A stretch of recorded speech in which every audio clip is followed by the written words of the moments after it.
আসসালামু আলাইকুম and good afternoon to you all. যারা অলরেডি লাইভে জয়েন করেছো আমাকে একটু কমেন্টের মাধ্যমে জানাও যে তোমাদের মানে ভিডিওটা ক্লিয়ার আছে কিনা এবং সাউন্ড ঠিকমতো শুনতে পাচ্ছ কিনা। আমি তাহলে ক্লাসটা শুরু করে দিব এখনই। হ্যাঁ, আমাকে একটু কেউ একজন কমেন্টের মাধ্যমে জানাও যে সাউন্ড এবং লাইভ ক্লিয়ার আছে কিনা। আচ্ছা, একজন বলেছে অলরেডি ক্লিয়ার আছে। আমি তাহলে একটু স্ক্রিনটা শেয়ার করি।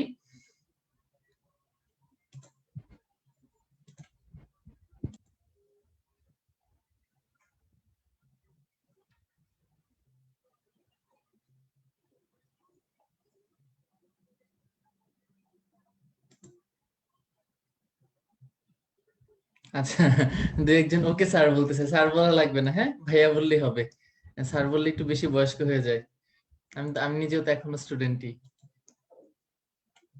আচ্ছা, আমাদের আজকের লেকচার হচ্ছে ঘাস ফড়িং। তোমরা মেবি ক্লাস 11-এ, তাই না? এই মানে এই বছরই তো শুরু করলে তোমরা। মানে এই বছর বলতে আসলে বছর পার হয়ে গেছে অ্যাকচুয়ালি।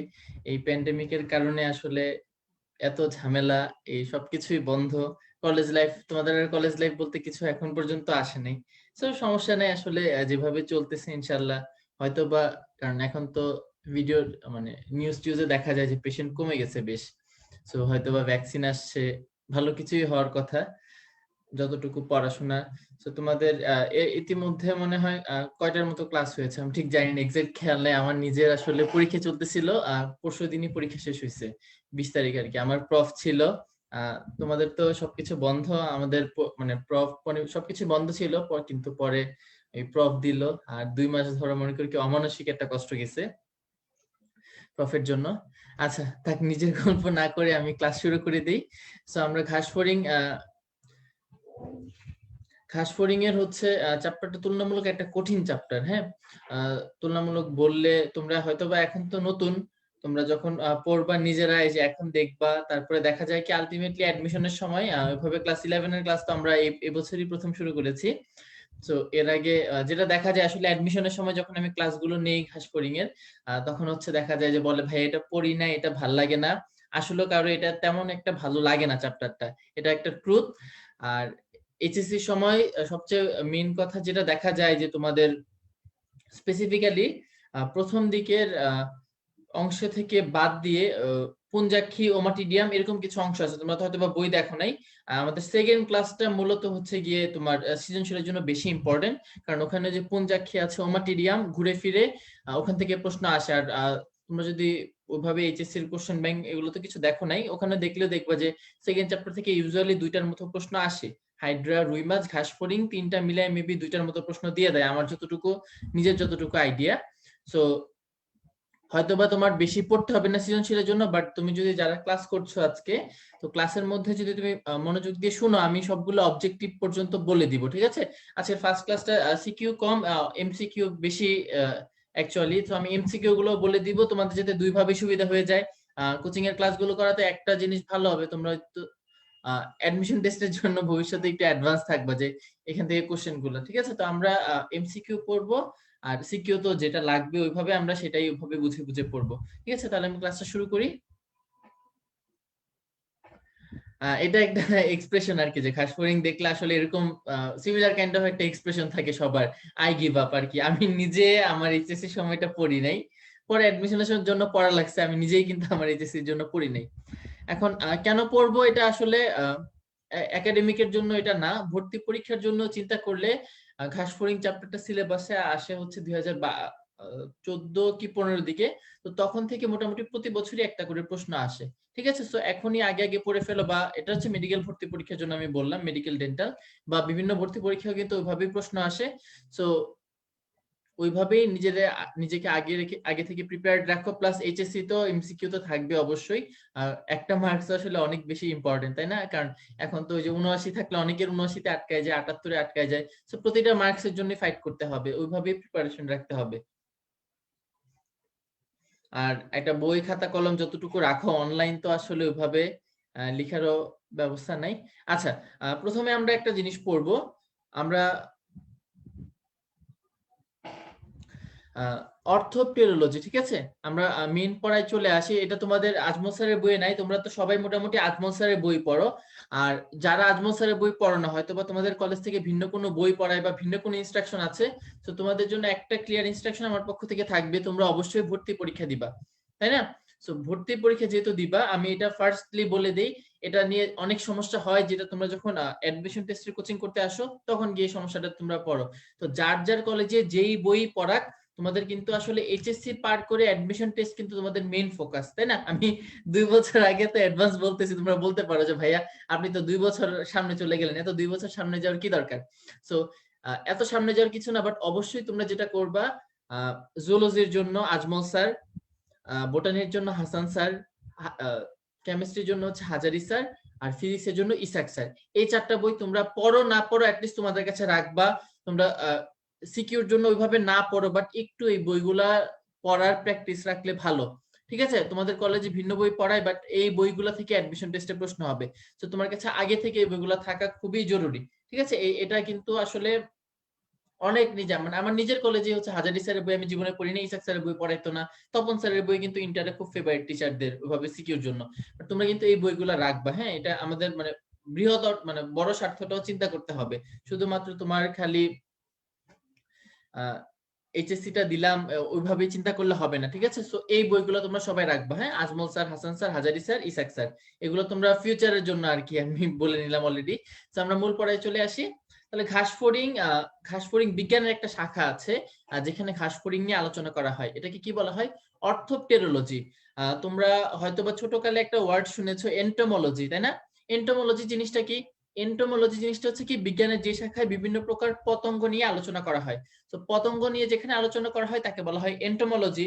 ওই এন্টোমোলজির একটা ছোট ব্রাঞ্চ হচ্ছে অর্থোপটেরোলজি, যেখানে মূলত 3টা বিষয় নিয়ে আলোচনা করা হয়। একটা হচ্ছে ঘাসফড়িং, একটা পঙ্গপাল এবং একটা হচ্ছে ঝিঝি পোকা, ঠিক আছে? একটা কি কি? ঘাসফড়িং, পঙ্গপাল এবং ঝিঝি পোকা। তাহলে এই 3টার কথা একটু মনে রাখতে হবে, ঠিক আছে? ঘাসফড়িং, পঙ্গপাল, ঝিঝি পোকা, এটা জাস্ট একটা এমসিকিউর জন্য, এটা মূলত আলিম স্যারের বইয়ের। এখন আমরা চলে আসি আমাদের মূল বইয়ের পড়ায়। আমি একটু জুম করে নিই, হ্যাঁ? দেখো আরেকটা শব্দ লিখে রেখেছি, সেটা হচ্ছে কি? ক্যামোফ্লাজ। তো ক্যামোফ্লাজ এই ওয়ার্ডটার মানে কি? ক্যামোফ্লাজ ওয়ার্ডটা তোমাদের যদি আমি কোনো কিছু বলার আগে যদি বলি, আর্মি পার্সোনাল যারা, ঠিক আছে, মোটামুটি কম বেশি সবাই তো দেখছো টিভি বাস্তবে যেভাবে হোক, মানে আর্মি অফিসার বা আর্মি পার্সোনাল যারা আছে, তো তারা যে ড্রেসটা পরে না, তাদের ড্রেসের যে কালারটা বা ওরকম প্যান্টও পরে, নাকি ছেলেরা তো অনেকে ইউজ করে ওই প্যান্ট, মানে অনেকের পছন্দ খুব। সো ওই যে তাদের ঘাসফড়িং এর ক্ষেত্রে যেটা হয়, তাদের বডির কালারটা তোমরা হয়তো বা ছবিতে দেখছো ওইভাবে। ঘাসফড়িং কি, তার নামই ঘাসফড়িং। সো নামের তাৎপর্য আমরা একটু পরে আসতেছি। সো ঘাসফড়িং থাকে কোথায়? ঘাস, লতা পাতা এইসবে। ওর কালারটা কিরকম? মোটামুটি কম বেশি সবুজ বাদামি ওইরকম কালার, তাই না? কাছাকাছি। তো ওইরকম কালার হওয়ার কারণে যেটা হয়, ঘাসফড়িং এর যে বডির কালারটা তার বাসস্থানের সাথে মিলে যায়। তার ঘাসফড়িং এর বডির কালার সবুজ বাদামি, পাতাও দেখো সবুজ, তারপরে ডালগুলা এরকম একটু বাদামি, পাতা মরে গেল বাদামি কালার থাকে। তো ওইরকম তার বডির কালারটা যে মিলে যাচ্ছে, ঠিক আছে, বাসস্থানের সাথে, এটাকে বলা হয় ক্যামোফ্লাজ, ঠিক আছে? ক্যামোফ্লাজ মানে কিন্তু এটাই। তাহলে এই ওয়ার্ডটা একটু খেয়াল রাখবো তোমরা। এখন আসো আমরা চলে আসি আমাদের মূল বইয়ের পড়ায়। আজমল স্যার, খেয়াল করো আমাদের চ্যাপ্টারের নাম কি? ঘাসফড়িং। ইংলিশে কি বলা হয় এটাকে? গ্রাস হপার। তাহলে দেখো 2টা ওয়ার্ডের সমন্বয়ে গঠিত, তাই না? একটা হচ্ছে গ্রাস, একটা হপার। গ্রাস মানে কি? গ্রাস মানে ঘাস, তোমরা জানো। আর হপার মানে হচ্ছে হপ করে, যে হপ মানে হচ্ছে লাফ দেওয়া। তো এই ঘাসফড়িং কিন্তু উঠতে পারে না, ঠিক আছে? সে মোটামুটি হচ্ছে কি লাফিয়ে লাফিয়ে চলে, এই জন্য তার নাম হচ্ছে কি গ্রাস হপার। সে লাফাবে কোথায়? মাটির মধ্যে তো ঘাসই থাকে, ঠিক আছে? শহরাঞ্চলে, ঢাকা শহরে তো দেখাই যায় না ঘাসফড়িং। তো মোটামুটি গ্রামাঞ্চলে দেখা যায়, ধান ক্ষেত টান ক্ষেত এগুলোতে খুব বেশি। তো ওরকম ধান ক্ষেত, ঘাস জাতীয় উদ্ভিদ বা ঘাস, এগুলোর মধ্যে কি লাফিয়ে লাফিয়ে চলে, এই জন্য তার নাম হয়েছে ঘাসফড়িং। সো গ্রাস হপার, গ্রাস মানে ঘাস, হপার মানে কি? ফড়িং, ঠিক আছে? তাহলে আমরা আজকে মোটামুটি এই যে পাঠ পরিকল্পনা লিখা আছে, আমরা আজকে পড়বো হচ্ছে ঘাসফড়িং এর রক্ত সংবহন পর্যন্ত, ঠিক আছে? বাকি 5টা হচ্ছে আমরা নেক্সট ক্লাসে পড়বো। আজকে আমরা রক্ত সংবহন পর্যন্ত পড়বো। তাহলে দেখো, এখন ঘাসফড়িং এর কথা বললে, ঘাসফড়িং এর দেখো ফার্স্টে কি নিছে? আরশোলার মতো ঘাসফড়িং একটি অতি পরিচিত পতঙ্গ। আরশোলা মানে কি? আরশোলা মানে হচ্ছে তেলাপোকা। এখন তেলাপোকার নাম নিলে হচ্ছে মনে করি কি অনেকের মনে অনেক বেশি মানে ভয়ভীতির মানে জেগে ওঠে আরকি। অনেকে খুব বেশি ভয় পায়। আবার অনেকে আছে মানে খুবই মানে অতিথি পরায়ণ আরকি। তো তেলাপোকা দেখলেই খুব সুন্দর আপ্যায়ন করে।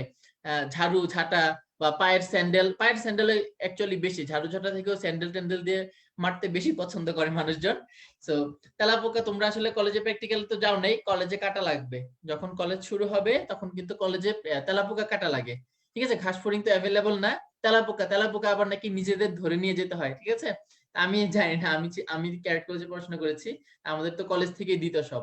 কিন্তু এখানের কলেজে নাকি আমি শুনছি তেলাপোকা ধরে নিয়ে যাওয়া লাগে। ঠিক আছে? তো তেলাপোকা ওইভাবে ধরে নিয়ে গিয়ে পরে প্র্যাকটিক্যাল করে তোমরা। সো ঘাসফড়িং অনেক রকমের ঘাসফড়িং আছে অ্যাকচুয়ালি।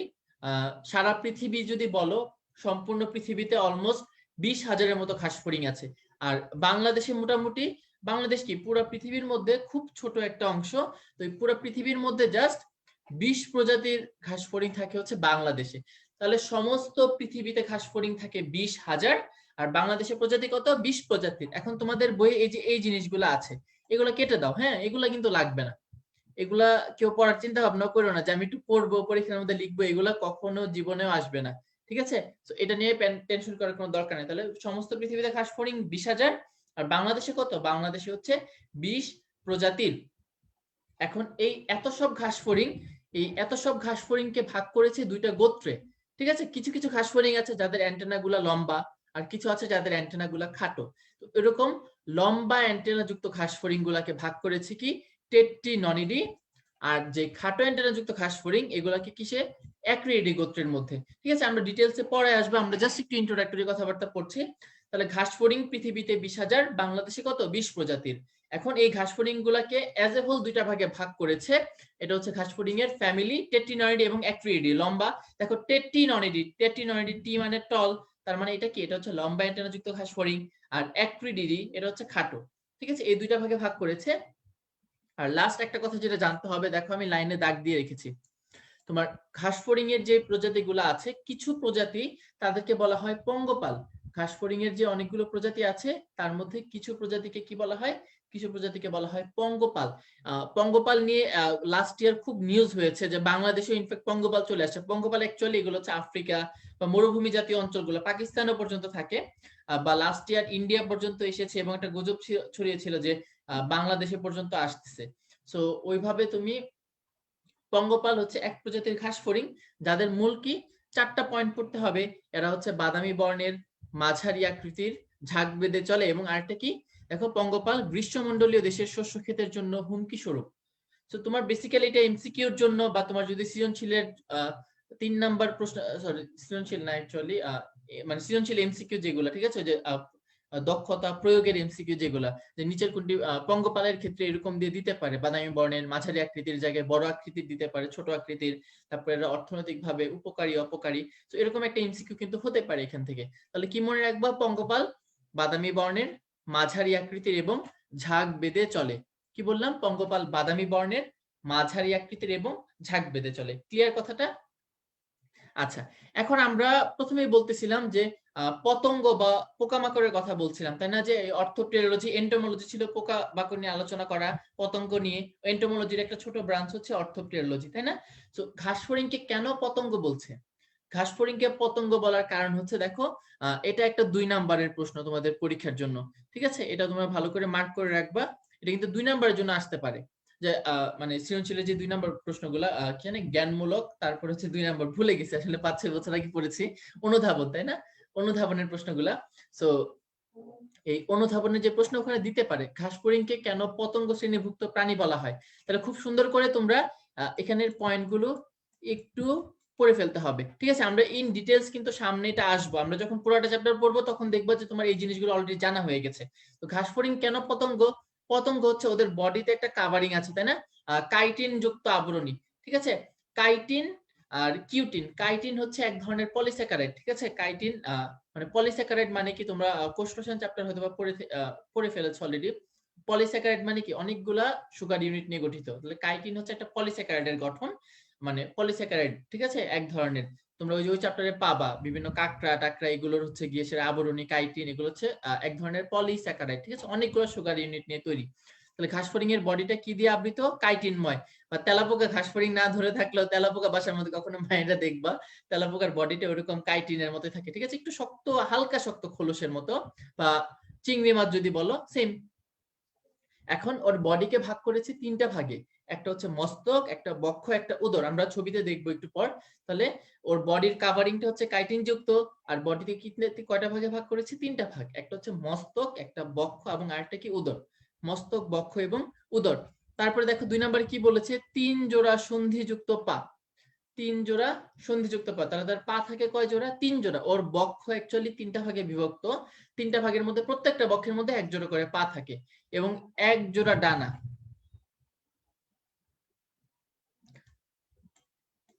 এই জায়গাটাতে একটু ঝামেলা আছে, এটা 2 জোড়া ডানা হবে, ঠিক আছে। তোমরা যারা ক্লাস করছো এখন একটু এটা কষ্ট করে কেটে লিখে নাও, ঠিক আছে, সঠিকটা পড়তে হবে, এটা ভুল পড়া যাবে না। ডানা কতটুকু থাকে?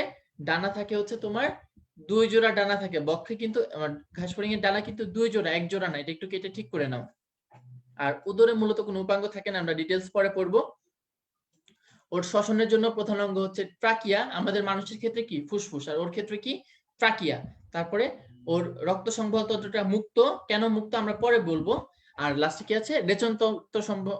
রেচন প্রক্রিয়াটা সম্পন্ন করে ম্যালপিজিয়ান নালিকার মাধ্যমে। তাহলে এগুলো জাস্ট ওর হচ্ছে বেসিক কেন পতঙ্গ বলা হয়। তোমরা যখন চ্যাপ্টারটা পড়বে আলটিমেটলি এই সবগুলো জিনিস তোমার এমনি পড়া হয়ে যাবে। সো এটা একটু মনে রাখো 2 নম্বরের প্রশ্নের জন্য, ঘাসফড়িং কেন পতঙ্গ শ্রেণীভুক্ত প্রাণী। তাহলে এই 5টা পয়েন্ট খুব সুন্দর করে লিখে ফেলতে হবে পরীক্ষায় যদি আসে, একদম পয়েন্ট পয়েন্ট করে লিখে ফেলবা। আচ্ছা, এখন আসি আমরা শ্রেণীতাত্ত্বিক অবস্থান। শ্রেণীতাত্ত্বিক ভাবে ঘাসফড়িং কি একটা পতঙ্গ?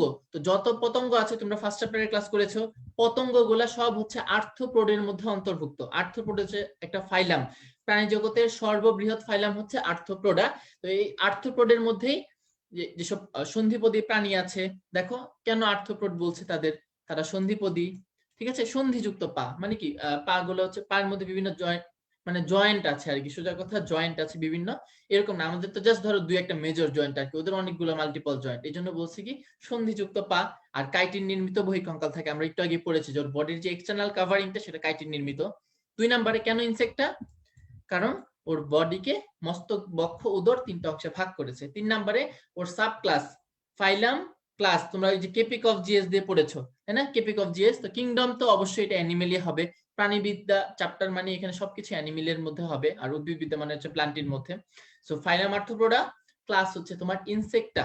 3 নম্বরে কি তোমার সাব ক্লাস, সাব ক্লাসটা কি? সাব ক্লাসটা হচ্ছে টেরাইগোটা।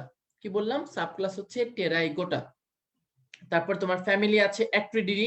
এই যে আমরা 2টা ফ্যামিলি পড়েছিলাম, লম্বা অ্যান্টেনা আর খাটো অ্যান্টেনা। লম্বা হলে সেটা টেট্রিননিডি, আর খাটো অ্যান্টেনা হলে সেটা হচ্ছে তোমার অ্যাক্ট্রিডিডি। নেক্সট আছে তোমার জেনাস এবং স্পিসিস, সেটা কি হবে?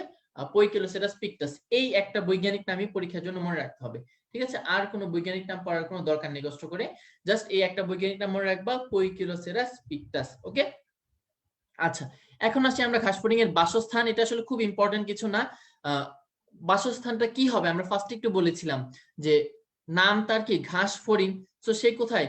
প্রাকৃতিক পরিবেশে, যেখানে ঘাস টাস আছে, ঘাস জাতীয় উদ্ভিদ, দেখো ঘাস, পাতা, শস্য এইসব খাবার খায়। তারপর হচ্ছে নিচু বসতি, কারণ কি সে উঠতে পারে না, সে লাফিয়ে লাফিয়ে চলে।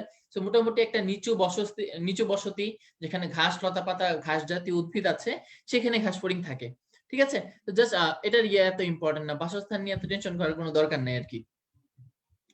জানতে হবে এমসিকিউর জন্য একটা কোশ্চেন, সেটা হচ্ছে প্রতিকূল পরিবেশে ঘাসফড়িং কতটুকু পর্যন্ত পরিযায়ী হয়? উত্তর হচ্ছে 15 কিলোমিটার। প্রতিকূল পরিবেশে ঘাসফড়িং 15 কিলোমিটার পর্যন্ত পরিযায়ী হতে পারে। পরিযান মানে তো বুঝতে পারছো যে তার নিজস্ব আবাসস্থল থেকে অন্য একটা জায়গায় ভ্রমণ করা। বা পাখির ক্ষেত্রে পরিযান শব্দটা বেশি প্রযোজ্য। পাখিরা কি হয় শীতকালে বিভিন্ন শুনছো তোমরা হয়তো, যে অতিথি পাখি আসে বাংলাদেশে তাই না, যে সাইবেরিয়া ওইসব দেশ থেকে, কারণ প্রচন্ড শীত থাকে, প্রতিকূল পরিবেশ, তখন তারা হচ্ছে আহারের সন্ধানে বা একটা সুইটেবল এনভায়রনমেন্টের জন্য হচ্ছে বাংলাদেশে আসে বা বিভিন্ন দেশে যায়, বাংলাদেশের জন্য না খালি। সো ওইটাই হচ্ছে তোমার পরিযান। তাহলে পরিযায়ী পাখি ঘাসফড়িং এর ক্ষেত্রে তেমন পরিযান হয় প্রতিকূল পরিবেশে কতটুকু? 15 কিলোমিটার পর্যন্ত। ওকে, আচ্ছা, তারপর আসো খাবার। খাবারের ক্ষেত্রে জাস্ট একটা লাইন জানলেই চলবে, ঘাসফড়িং কোন ধরনের খাবার খায়। ঘাসফড়িং হচ্ছে তৃণভোজী বা শাকাশী প্রাণী। ঘাসফড়িং কিরকম প্রাণী? তৃণভোজী বা শাকাশী প্রাণী। জাস্ট এই কথাটা মনে রাখলেই চলবে। এখন আমরা চলে আসি আমাদের মূল পড়ায়, ঘাসফড়িং এর বাহ্যিক অঙ্গ সংস্থান। তাহলে ঘাসফড়িং এর বাহ্যিক অঙ্গ সংস্থান থেকে আমরা ফার্স্ট যে ওয়ার্ডটা পড়েছিলাম সেটা কি? একটা কাইটিন নির্মিত খোলস থাকে, ঠিক আছে? এটা তো জাস্ট ছবি, ওইভাবে প্র্যাকটিক্যাল দেখলে বুঝবা না, তোমাদের হয়তো আইডিয়া আছে কম বেশি। তো ঘাসফড়িং এর সমস্ত দেহটা কি? একটা কাইটিন নির্মিত। কি বলছে দেখো, দেহটা সরু লম্বাটে বেলনাকার। এই যে একদম দেখলে, ঠিক আছে, বেলনাকার বা একটা সিলিন্ডারের মতো দেখতে, ওইভাবে একটা সরু লম্বা সিলিন্ডারের মতো। দ্বিপার্শ্বীয় প্রতিসম মানে কি? মাঝখান থেকে যদি তুমি তাকে কাটো তাহলে কি হবে? তার বডির দুই সাইডে হচ্ছে একদম সিমিলার, দুইটা হাফে ভাগ হয়ে যাবে। মানুষের ক্ষেত্রে কি? আমরা মানুষ জানি যে দ্বিপার্শ্বীয় প্রতিসম, এই যে একদম মাঝখান নাক বরাবর কাটলে দুই সাইডে একদম সমান সমান ভাগ হয়ে যাবে। তো ওর ক্ষেত্রেও সেম, দুই সাইডে একদম সমান ভাগ হয়ে যায়। এটা হচ্ছে তোমার ঘাসফড়িং এর বেসিক স্ট্রাকচার, যে ওরা কি দ্বিপার্শ্বীয় প্রতিসম। তারপর পূর্ণাঙ্গ প্রাণী কতটুকু দৈর্ঘ্য হয় এগুলো জাস্ট তো রিডিং পড়ার বিষয়, বলার কিছু নাই। একটা কালার পড়তে হবে এমসিকিউ এর জন্য, সেটা হচ্ছে তোমার ঘাসফড়িং কি? তার পৈকিলোসেরাস পিকটাস। আমি যেটার কালারটা তোমাদের মুখস্থ করতে বলেছিলাম, এটার কালারটা কেমন? এটার কালারটা হচ্ছে উজ্জ্বল নীল হলুদ রঙের। পৈকিলোসেরাস পিকটাসের কালারটা কেমন? উজ্জ্বল নীল হলুদ বর্ণের। এই যে এখানে দেখো একদম পৈকিলোসেরাস পিকটাসটাই দিয়েছে, দেখো। না, এখানে এটা তো সবুজ কালার, নীল হলুদ না। তো জাস্ট এই যে দেখো সবুজ, ম্যাক্সিমাম ঘাসফড়িং এর কালার কিন্তু সবুজ হবে, না আমি তো ঘাসফড়িং। তারপর আমরা পড়েছিলাম ওর বডি। বডির কি কয়টা পার্ট? বেসিক পার্ট হচ্ছে তিনটা, যার কারণে সে কি? এই যে ইনসেক্টার অন্তর্ভুক্ত। এটার কারণ কি? এটার কারণ হচ্ছে দেখো বডির তিনটা পার্ট, মস্তক, এই যে বক্ষ, আর লাস্টে কি আছে? উদর। তাহলে ওর বডিকে কয়টা ভাগে ভাগ করেছে? তিনটা ভাগ, মস্তক, বক্ষ এবং উদর। এখন ইন্ডিভিজুয়াল পার্টসে অনেকগুলো জিনিস থাকে, আমরা ইন ডিটেইলস এটা সামনে দেখছি। এখানে জাস্ট আপাতত মস্তকে দেখো কি থাকবে? দুইটা অ্যান্টেনা থাকে, তাই না? তারপর আমাদের মানুষের ক্ষেত্রে কি? মস্তকের মধ্যে চোখ আছে, তারপর মুখপাঙ্গ আছে, তারপর কান আছে। ওদের তো আর ওইভাবে কান নাই। তো দেখো এই যে ওসেলাস পুঞ্জাক্ষী, এই দুইটা ওয়ার্ড। ওসেলাস পুঞ্জাক্ষী, ঘাসফড়িং এর চোখ হচ্ছে ওসেলাস পুঞ্জাক্ষী। ঘাসফড়িং এ হচ্ছে দুই ধরনের চোখ পাওয়া যায়, একটা হচ্ছে সরলাক্ষী আর একটা হচ্ছে পুঞ্জাক্ষী। আর সরলাক্ষী মানে একটা সিঙ্গেল ইউনিট নিয়ে চোখটা গঠিত, ওরকম চোখ থাকে তিনটা, যাকে বলে ওসেলাস। আর দেখো নামটা কি? পুঞ্জাক্ষী, পুঞ্জ বা জটিল, ঠিক আছে? ওয়ার্ডটি হচ্ছে পুঞ্জাক্ষী মানে হচ্ছে কমপ্লেক্স বোঝাচ্ছে, ঠিক আছে? কমপ্লেক্স আই, তার মানে ওইটা হচ্ছে অনেকগুলো ছোট ছোট ক্ষুদ্রাকার ইউনিট নিয়ে গঠিত। ওটা হচ্ছে পুঞ্জাক্ষী, দুই ধরনের চোখ থাকে আর জাস্ট মুখপাঙ্গ। তো মস্তকে মোটামুটি এই চারটা জিনিস থাকে, অ্যান্টেনা, তারপরে দুই ধরনের চোখ থাকে ওসেলাস এবং পুঞ্জাক্ষী, আর হচ্ছে তোমার মুখপাঙ্গ, ঠিক আছে?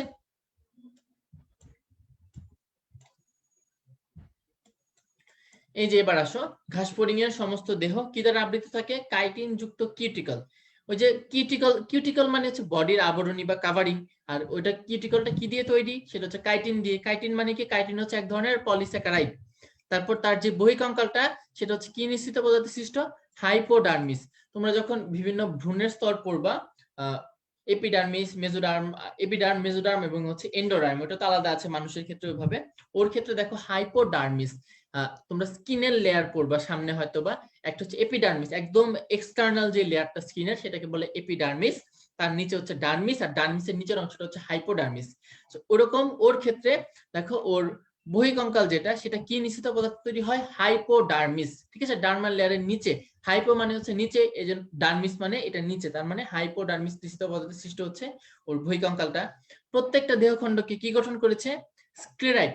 ঘাসফড়িং কিন্তু খণ্ডকায়িত প্রাণী, ঠিক আছে? ওর বডির মধ্যে হচ্ছে অনেকগুলো খণ্ডক, এরকম প্রত্যেকটা দেহখণ্ডকে বলা হয় কি? স্ক্লেরাইট, ঠিক আছে?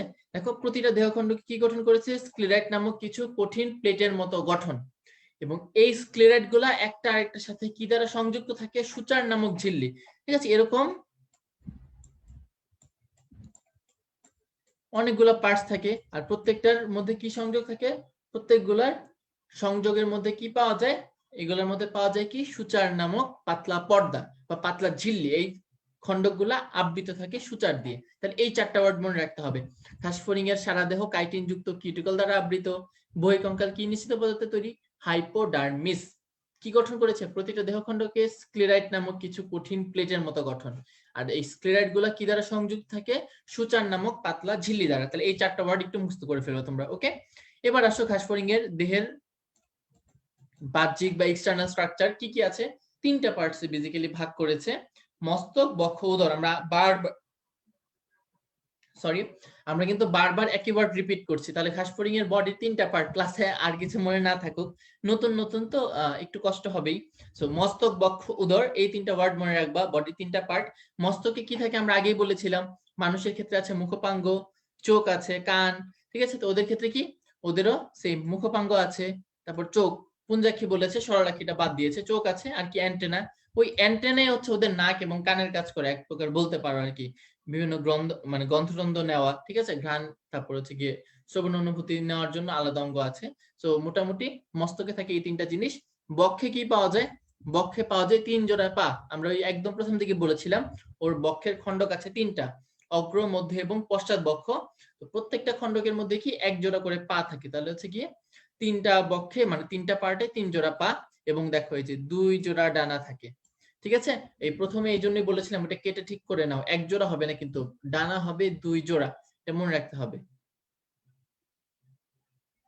তারপর হচ্ছে তোমার উদর, উদরে কি বলেছে, এটা এই জিনিসটা আসলে স্পাইরাকল থাকে, স্পাইরাকল অ্যাকচুয়ালি বক্ষেও থাকে, আমরা এটা সামনে পড়বো, যখন আমরা শ্বসন চ্যাপ্টারটা পড়বো তখন ওখানে মানে শ্বসন অংশটা পড়বো তখন দেখবো ওখানে স্পাইরাকল 2 জায়গাতেই থাকে, বক্ষ এবং উদর 2 জায়গাতেই থাকে, এবং উদরে মূলত থাকে হচ্ছে তার জনন অঙ্গগুলা, ঠিক আছে। তাহলে মোটামুটি মস্তকে থাকে কি কি, চোখ, মুখ, তারপর হচ্ছে কি অ্যান্টেনা, আর বক্ষে থাকে কি ডানা এবং পা, সাথে স্পাইরাকলে থাকে, আর উদরে থাকে স্পাইরাকল সাথে হচ্ছে জননাঙ্গ গুলা। তাহলে এইগুলো হচ্ছে বেসিক ভাগ। এবার হচ্ছে তোমার মস্তক, মস্তকটা কিরকম, এই যে একটু ছবিটা খেয়াল করো, কি বলেছে, বাইরে থেকে দেখতে এক মনে হলেও এটা কয়টা ভ্রূণীয় খণ্ডকের সমন্বয়ে গঠিত, 6টা ভ্রূণীয় খণ্ডক, ঠিক আছে। বাইরে থেকে দেখতে মনে হলেও কয়টা ভ্রূণীয় খণ্ডকের সমন্বয়ে গঠিত, এরা 6টা ভ্রূণীয় খণ্ডকের সমন্বয়ে গঠিত, ঠিক আছে। আকৃতিটা একটা নাশপাতি আকৃতির মনে রাখতে হবে, এবং ধরনটা কেমন, হাইপোগনেথাস, ঠিক আছে। হাইপোগনেথাস, হাইপোগনেথাস মানে কি, তোমার এপিগনেথাস একটা ওয়ার্ড আছে, হাইপোগনেথাস আরেকটা ওয়ার্ড আছে। এপিগনেথাস মানে, এপি মানে হচ্ছে কি উপরে, আর হাইপো মানে হচ্ছে কি নিচে। তো হাইপোগনেথাস ধরনের মানে কি, আমাদের মানুষের ক্ষেত্রে খেয়াল করো আমাদের মুখচিত্রটা কেমন, একদম সামনের দিকে না, এটাকে এপিগনেথাস বলা যেতে পারে, এপিগনেথাস। আর ওদের ক্ষেত্রে যেটা হয়, এই যে ধরো ওদের, আমাদের যদি মুখছিদ্রটা এরকম থুতনির নিচের অংশে থাকতো সেটাকে বলা যেত হাইপোগনেথাস। তাহলে দেখো ওদের, এই যে খেয়াল করো, হাইপোগনেথাস মানে কি, মুখছিদ্র নিম্নমুখী হয়ে মস্তকের নিচে অবস্থান করে, ঠিক আছে। মুখছিদ্রটা কেমন থাকে, নিম্নমুখী হয়ে মস্তকের নিচে অবস্থান করে, তাহলে হাইপোগনেথাস ওয়ার্ডটা খেয়াল রাখতে হবে, ওকে, ঠিক আছে।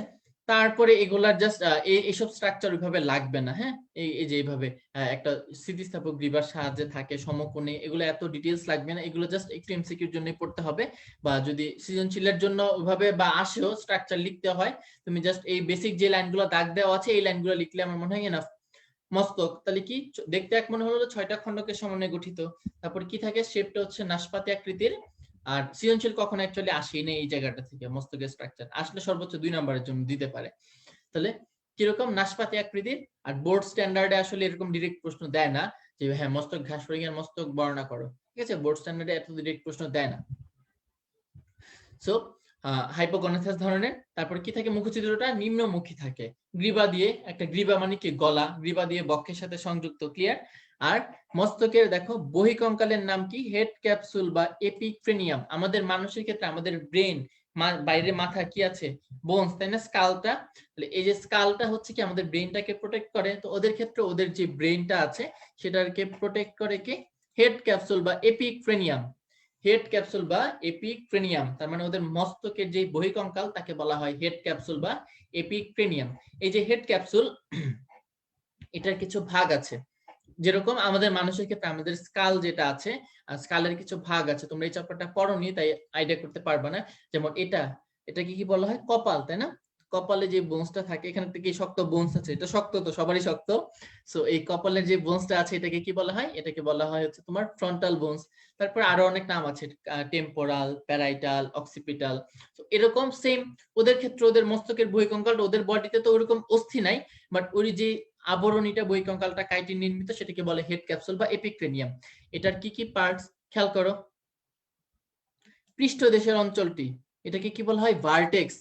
পৃষ্ঠদেশ মানে কি, এই যে দেখো খেয়াল করো, ভার্টেক্স, একদম মাথার উপরের অংশটা, এটাকে বলতে পারো পৃষ্ঠদেশ। তার মানে এটা কি, এটা হচ্ছে তোমার ভার্টেক্স।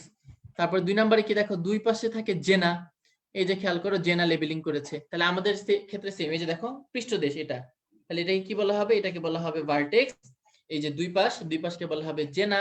তারপরে কি আছে দেখো, কপালের দিকে ফ্রন্স, আর নিচে হচ্ছে কি দেখো, ফ্রন্সের নিচে ক্লাইপিয়াস থাকে। তাহলে কপাল মানে কি? এই যে দেখো কপালের অংশটা হচ্ছে ফ্রন্স, আর নিচে থাকে দেখো ক্লাইপিয়াস। নিচে বলতে বেজ অফ দ্য স্কাল, ঠিক আছে? তোমার যে বেজ যে অংশটা, বেজটাকে বলবা হচ্ছে তোমার, বেজটাকে বলা হয় হচ্ছে ক্লাইপিয়াস। তাহলে কি কি পার্টস? চারটা। আবার রিপিট করছি, পৃষ্ঠদেশের অংশটাকে বলা হয় ভার্টেক্স, তার মানে উপরের যে অংশটা সেটাকে বলা হয় ভার্টেক্স। তারপর দুই সাইডকে বলা হয় কি? দুই সাইডকে বলা হয় হচ্ছে তোমার জেনা। কপালটাকে বলা হয় ফ্রন্স, মানে সামনের অংশটা।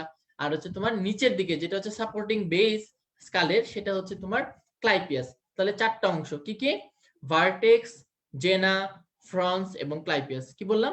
ভার্টেক্স, জেনা, ফ্রন্স এবং ক্লাইপিয়াস। তাহলে এই চারটা ওয়ার্ড মনে রাখতে হবে সবার। ওকে, তাহলে এগুলো একটু মনে করে ফেলবা। পৃষ্ঠদেশে আমি আবারও রিপিট করছি, ঠিক আছে? বারবার কিন্তু রিপিট করছে কথাগুলা। পৃষ্ঠদেশে কি থাকে? ভার্টেক্স। দুই পাশে থাকে কি? জেনা। তোমরা এখন একটু নিজে নিজে বলো, হ্যাঁ? এখন তো আমি দেখতে পারতেছি না তোমরা কে বলতেছো না। সামনাসামনি থাকলে হয়তো বা কম বেশি মানে তোমরা কিছু বলতেছো কিনা ওইভাবে দেখা যেতে পারে, ঠিক আছে? এমসিকিউ, হ্যাঁ এমসিকিউ অ্যাকচুয়ালি, এমসিকিউ নিয়ে একজন জিজ্ঞেস করেছে। এমসিকিউ অ্যাকচুয়ালি আমি যে লাইনগুলো দাগিয়ে দিয়েছি না, ওইগুলো ইম্পর্টেন্ট, ঠিক আছে? এই ফার্স্ট পার্ট থেকে আমি প্রথমেই বলেছি যে এমসিকিউর জন্য কিন্তু বেশি ইম্পর্টেন্ট। ওকে, সো যে লাইনগুলো আমি যেভাবে দাগিয়ে রেখেছি, যেমন এখান থেকে যে এমসিকিউ দিতে পারে, আমার সময় ভর্তি পরীক্ষায় প্রশ্ন এসেছিল যে নিচের কোনটি ঘাসফড়িংয়ের মস্তকের বহিঃকঙ্কালের অংশ নয়? ভার্টেক্স, ফ্রন্স, জেনা আর হচ্ছে গিয়ে ওসেলি দেওয়া ছিল। ওসেলি হচ্ছে মস্তকের একটা, মানে মস্তকের বহিঃকঙ্কালের অংশ না, মস্তকের অংশ, বাট মস্তকের বহিঃকঙ্কালের অংশ না। সো এরকম এমসিকিউ কিন্তু আসবে, ঠিক আছে? তোমার জাস্ট যে লাইনগুলো দাগ দেওয়া ওইভাবেই তুমি এমসিকিউ গুলো পড়বা। তাহলে ভার্টেক্স, জেনা, ফ্রন্স এবং ক্লাইপিয়াস, চারটা পার্ট, ঠিক আছে? তারপর মস্তক কি কি থাকে আমি অনেকবার বলেছি। প্রথমে থেকে পুঞ্জাক্ষী এখানে কিছু পড়ার দরকার নাই, হ্যাঁ? পুঞ্জাক্ষী নিয়ে আমরা ডিটেইলস পড়বো পরে। ওসেলি থেকে যেটা জানতে হবে, তোমার ঘাসফড়িং এর পুঞ্জাক্ষী, এই যে দেখো দুইটা বড় চোখ থাকে, দিলাম এরকম আর কি। এই যে দুইটা বড় চোখ, এগুলোকে কি বলে? এগুলোকে বলে পুঞ্জাক্ষী। তো এই পুঞ্জাক্ষীর মাঝখানে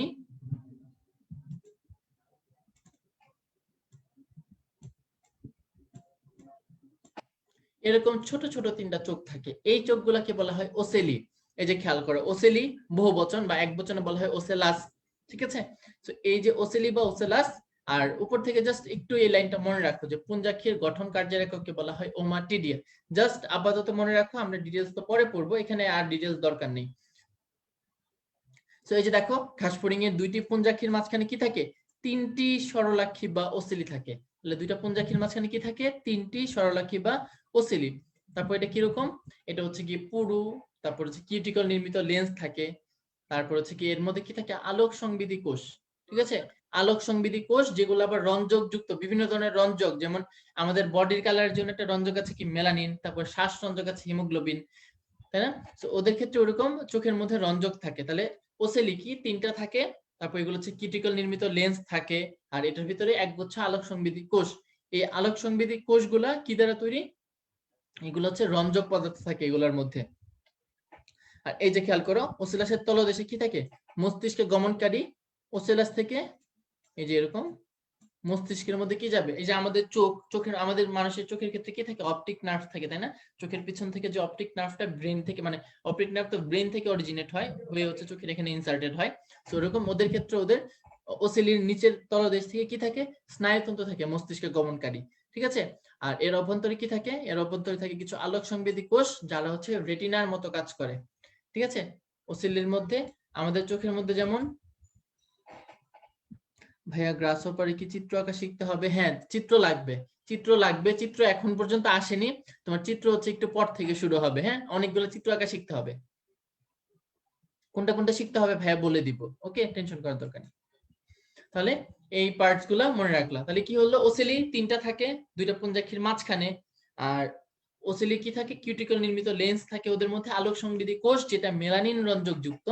আর এই সংবেদী ওসেলি থেকে কি যায়? মস্তিষ্কের মধ্যে হচ্ছে স্নায়ুতন্ত্র যায়, খুবই কমন। কারণ হচ্ছে কি, তোমার ব্রেন তো সবকিছুর মেইন কন্ট্রোলার। সো ব্রেনের সাথে সংযোগ না থাকলে ওসেলি কিভাবে কাজ করবে? আর এখানে কি থাকে? ওসেলির যে আলোক সংবেদী কোষ, তার হচ্ছে রেটিনার মতো কাজ করে, ঠিক আছে? কিসের মতো? রেটিনার মতো। 3 নাম্বার আছে তোমার অ্যান্টেনা বা শুঙ্গ। অ্যান্টেনা বা এটাকে কি বলা হয়? শুঙ্গ। এই অ্যান্টেনা কি? তোমরা হচ্ছে রেডিও বা টিভির অ্যান্টেনা দেখছো, আমরা জানি না। তোমরা তো তোমাদের জন্ম 2000-এর পরে আর কি। আমরা তো ধরো তোমাদের সাথে এক জেনারেশন গ্যাপ পড়ে, আমরা হচ্ছে কত বিংশ শতাব্দীর, আর তোমরা হচ্ছে একবিংশ শতাব্দীর মানুষ। সো আমাদের ছোটবেলায় তখন যখন টিভি গুলো ছিল, ওই সময়কার টিভি কিন্তু এরকম এই অ্যান্টেনা যুক্ত টিভি ছিল, বড় বক্সওয়ালা টিভি। প্রথম দিকে তো সাদা কালোই ছিল, তারপর হচ্ছে রঙিন। সো ওই যে টিভি গুলা ছিল, সো ওইগুলোর মধ্যে কি থাকতো? অ্যান্টেনা থাকতো, বা রেডিওর মধ্যে অ্যান্টেনা আছে। তো ওইরকম ঘাসফড়িং এর অ্যান্টেনা বা শুঙ্গ এগুলো কোথায় থাকে?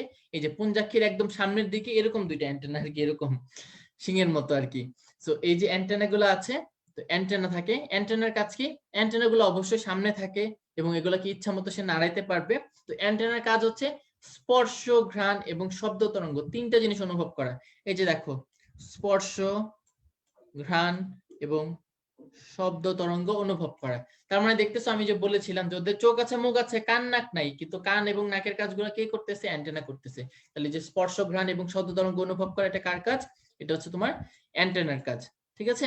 তো এই কাজটা মনে রাখতে হবে। তিনটা পার্টস আছে, স্কেপ, পেডিসেল এবং ফ্লাজেলাম। ছবিতে যদি দেখো, এই যে একদম বেস যেটা, সেটাকে বলা হয় স্কেপ, তারপর আছে তোমার পেডিসেল, আর লাস্টে আছে ফ্লাজেলাম।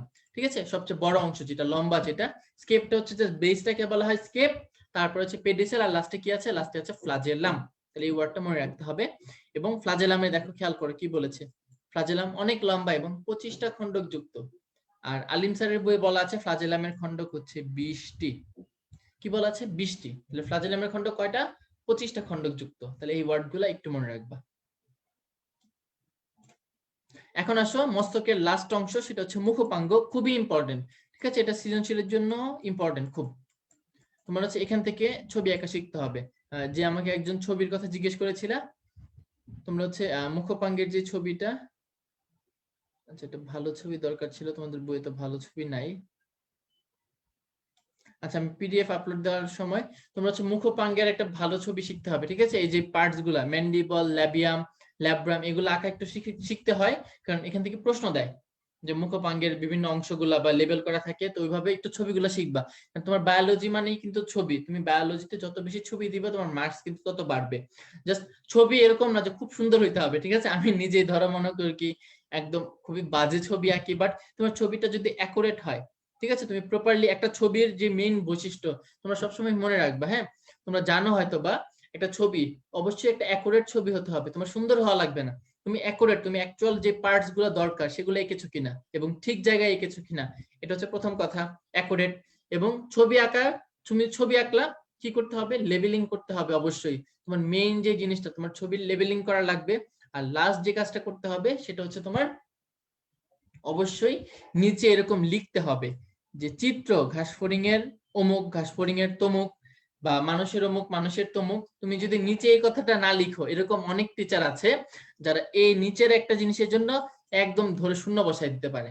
ঠিক আছে? বা শূন্য বসাই দিতে পারে বলতে মেইন থিওরিটিক্যাল না, যদি শুধুমাত্র ছবি আঁকাটাই কিছু আসে, তুমি যদি নিচে এরকম না লিখে দাও চিত্র, ঠিক আছে, বা তুমি পরীক্ষার মধ্যে একটা চিত্র আঁকলা কিন্তু নিচে লেবেলিং করলা না, বা চিত্র খালি একটা ছবি এঁকে দিয়ে আসলে কোনো লেবেলিং করলা না, তাহলে কিন্তু ওই ছবি তোমার একদম ভ্যালুলেস, একদম জিরো ভ্যালু।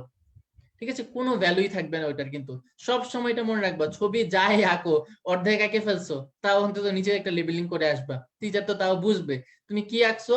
মনে করি ছবি তার আমাদের বইয়ের মতো তো সুন্দর হয় না, তুমি কি আঁকছো তারে বোঝানোর জন্য অন্তত নিচে লিখে দিতে হবে যে এটা অমুকের ছবি আঁকছি আমি। ঠিক আছে? বাদ বাকি আর পরে ছবি যাই হোক, অমুকের ছবি আঁকছে আর দুই একটা লেবেলিং অবশ্যই। তাহলে ঘাসফড়িং এর মুখপাঙ্গ কি বলেছে? ওর মুখপাঙ্গটা হচ্ছে চর্বণ উপযোগী বা ম্যান্ডিবুলেট। ম্যান্ডিবুলেট, ম্যান্ডিবল মানে আমাদের নিচের যে চোয়ালটা, এটাকে বলা হয় ম্যান্ডিবল। এটার কাজ কি? তুমি দেখবা যখনই যে ধরনের খাবারই খাও, ঠিক আছে, মুখটাকে কি নাড়ায়া চড়ায় ওগুলাকে মানে খাবারটাকে চাবাও, তাহলে এই যে চাবানোর কাজটা, এই চাবানোর কাজটা কে করে? এই চাবানোর কাজটা করে হচ্ছে তোমার ম্যান্ডিবল। ঠিক আছে?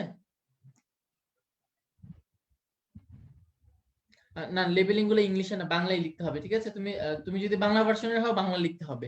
হ্যাঁ, ইংলিশে লেখা যাবে না, এগুলো বাংলায় লিখতে হবে লেবেলিং গুলা। বাংলা ভার্সনের যারা, বাংলায় লিখতে হবে। ঠিক আছে? তোমার টিচার ধরে নিবা যে টিচার জানে না ওটা ইংরেজি ইংরেজি। আচ্ছা, তাহলে চর্বণ উপযোগী বা ম্যান্ডিবল কি বলছিলাম? আমাদের ম্যান্ডিবলটা হচ্ছে আমাদের নিচের চোয়াল, এটা হচ্ছে কি খাবার চিবানোয় সহায়তা করে। তাহলে ওদের ক্ষেত্রে কিন্তু সেম, ওকে, তাহলে এই কথাটা মনে রাখতে হবে। চর্বণোপযোগী বা ম্যান্ডিবুলের টোটাল 5টা অংশ আছে। কি কি? Labrum, mandible, maxilla, labium, hypopharynx. এখনই মুখস্থ করে ফেলো তোমরা। কি কি বললাম?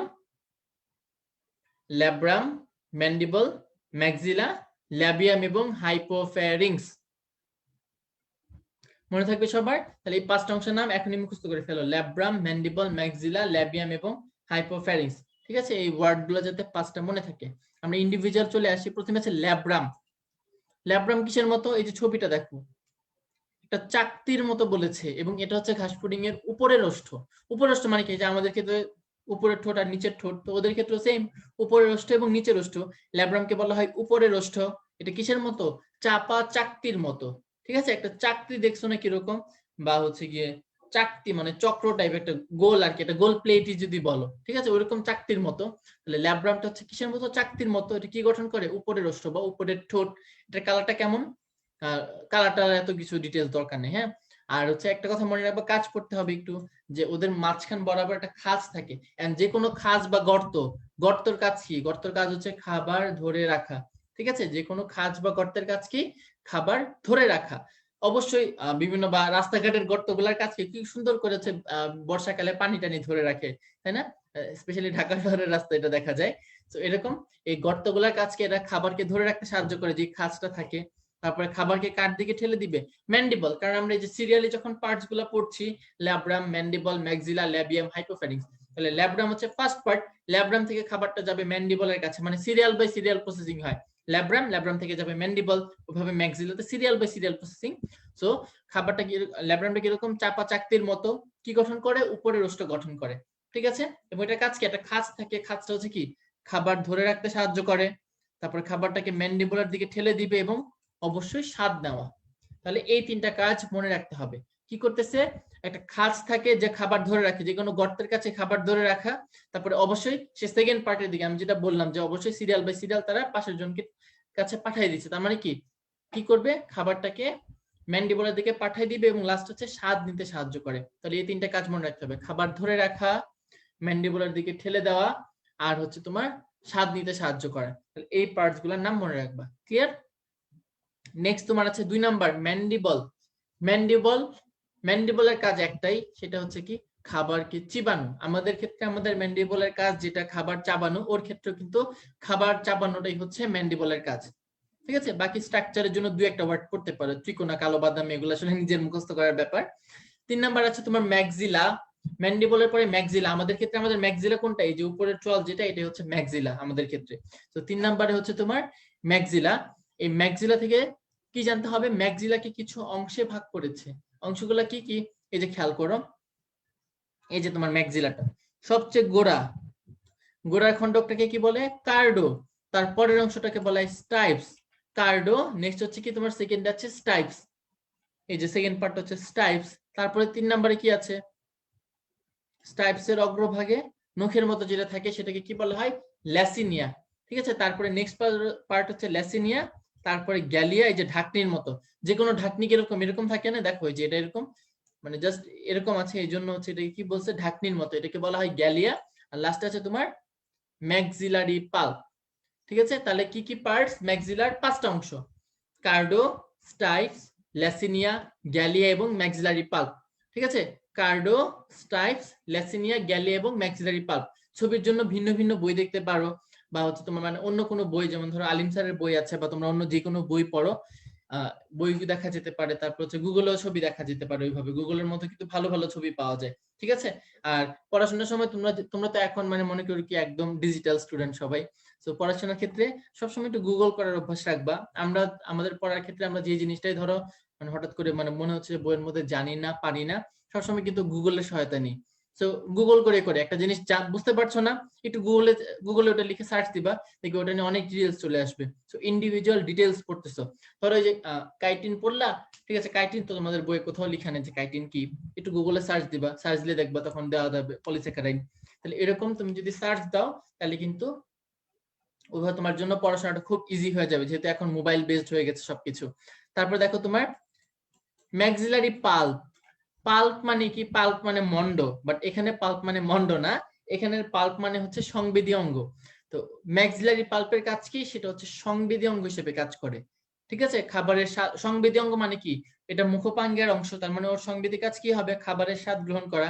তাহলে এই ম্যাক্সিলারি পাল্প কি করবে, ওর খাবারের সংবেদ গ্রহণ করে। ঠিক আছে, স্বাদের সংবেদ। তাহলে এই 5টা পার্টের নাম পড়তে হবে। কি বললাম, কার্ডো সবচেয়ে গোড়ায়, তারপরে স্টাইপস, তারপরে ল্যাসিনিয়া, গ্যালিয়া এবং ম্যাক্সিলারি পাল্প। স্টাইপস থেকে যেটা জানতে হবে,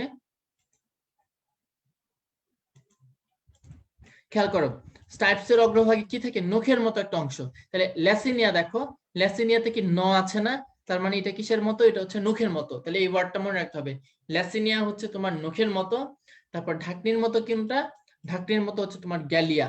তাহলে এই দুইটা ওয়ার্ড মনে রাখবা, ঢাকনির মতো কে, গ্যালিয়া। নখের মতো কোনটা, ল্যাসিনিয়া। এইভাবে কিন্তু তোমার প্রশ্ন দিতে পারে যে ম্যাক্সিলার নখের মতো অংশ কোনটি, তারপর ম্যাক্সিলার ঢাকনির মতো অংশ কোনটি। সো ল্যাসিনিয়া, গ্যালিয়া, এইভাবে মনে রাখতে হবে কথাগুলো। ক্লিয়ার? এবার আসো তোমার ম্যাক্সিলারি পাল্প, কাজ কি এটার, খাদ্যের স্বাদ গ্রহণ, এটা ধরে রাখা এবং মুখের ভিতর প্রবেশ করা, চূর্ণ করা। তাহলে অনেকগুলা কাজ, ম্যাক্সিলার কাজ আছে 4টা। তাহলে 4টা কাজ মনে রাখতে হবে। খেয়াল করো, ম্যাক্সিলার মধ্যে ম্যাক্সিলারি পাল্প আছে বলেছিলাম, পাল্প মানে সংবেদী অঙ্গ, তার মানে ম্যাক্সিলারি পাল্প আছে, সে কি কাজ করবে, সে সংবেদ গ্রহণ করবে। ঠিক আছে, তারপর 2 নম্বরে কি আছে, খাবারকে ধরে রাখা। ম্যাক্সিলার মধ্যে সেম ওরকম খাজ টাইপ থাকে, খাবার ধরে রাখা। তারপরে ভিতরের দিকে প্রবেশ করানো, মানে পরের পার্টের কাছে পাঠিয়ে দেওয়া খাবারটাকে। আর লাস্ট হচ্ছে খাদ্য চূর্ণকরণ। ম্যাক্সিলা, এটা চোয়াল, এখানে কি দাঁত থাকবে, তার মানে মানে দাঁতের, আমাদের ম্যাক্সিলাতে দাঁত আছে, ওইটাই কি তুমি হচ্ছে কল্পনা করে নাও, ওই কল্পনা করে নিলে ঠিক আছে, তোমার হচ্ছে ওইরকম। তাহলে খাদ্য চূর্ণকরণ, এই 4টা কাজ হচ্ছে ম্যাক্সিলারি পাল্পের কাজ। ঠিক আছে, এগুলো হচ্ছে ম্যাক্সিলারি কাজ অ্যাজ এ হোল। আর ম্যাক্সিলারি পাল্প যদি আলাদা করে বলো, পাল্পের কাজ কি, পাল্প হচ্ছে সংবেদী অঙ্গ বলেছেন। তার মানে দেখো, যে কোনো সংবেদী প্রকার কাজ, 3টা কাজ আছে অ্যাকচুয়ালি। এটা যদি আমরা একটু একটা কথা লিখি, এই যে খেয়াল করো,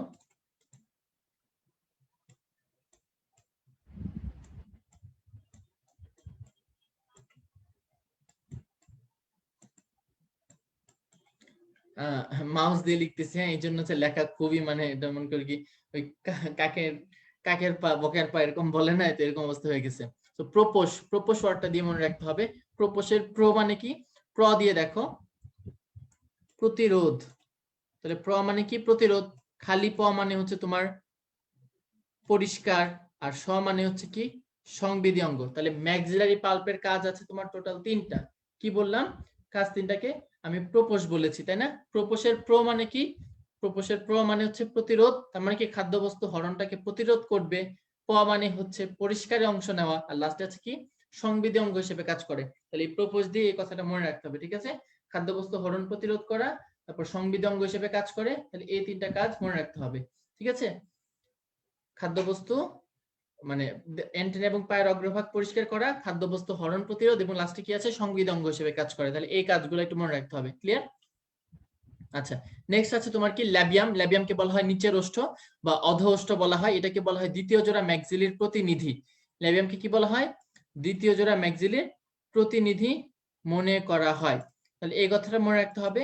আর ল্যাবিয়ামের স্ট্রাকচারটা খেয়াল করো, এই যে এটা হচ্ছে তোমার ল্যাবিয়াম, আর ল্যাবিয়ামের সাথে ছোট্ট একটা হাইপোফ্যারিংস থাকে। ঠিক আছে, ল্যাবিয়ামের মধ্যে কি থাকে, মেন্টাম এবং সাবমেন্টাম। ঠিক আছে, এই যে এই পার্টটা হচ্ছে মেন্টাম, তারপর এখানে থাকে হচ্ছে সাবমেন্টাম। তাহলে 2টা পার্ট, মেন্টাম সাবমেন্টাম। আর মেন্টামের মুক্ত পাশে থাকে হচ্ছে লিগুলি, এই সাইডে লিগুলি থাকে। আর এটাকে বলা হয় কি, এটাকে বলা হয় ল্যাবিয়াল পাল্প।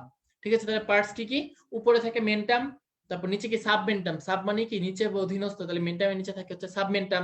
আর তারপরে দুই পাশে কি থাকে, লিগুলি, আর হচ্ছে তোমার ল্যাবিয়াল পাল্প। তাহলে এই কথাগুলো মনে রাখতে হবে, 4টা পার্টস। ঠিক আছে, মেন্টাম, সাবমেন্টাম, লিগুলি, আর হচ্ছে তোমার ল্যাবিয়াল পাল্প।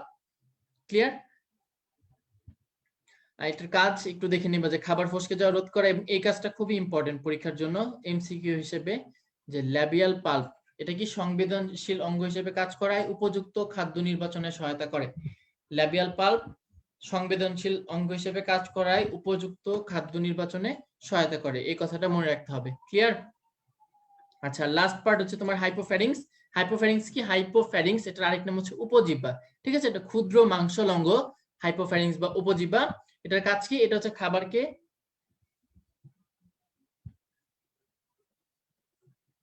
ল্যাবিয়াল পাল্পটা এইদিকে থাকে। ঠিক আছে, এই যেটা হচ্ছে পাল্প, ঠিক আছে, এই যে এই পায়ের এই অংশটা একদম এক্সটার্নাল পার্টটি হচ্ছে পাল্প।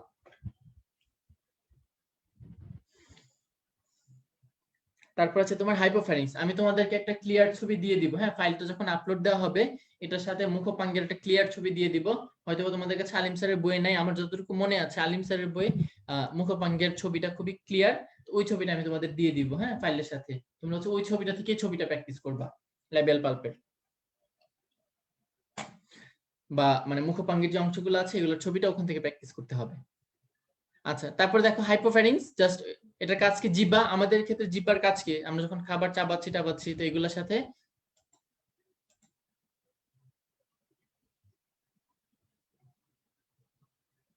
আচ্ছা, ল্যাবিয়াম দ্বিতীয় জোড়া ম্যাক্সিলির প্রতিনিধি। তোমার দ্বিতীয় জোড়া ম্যাক্সিলির প্রতিনিধি মানে বলতে বোঝাচ্ছে তোমরা একটু আগে কি দেখেছিল, তাই না?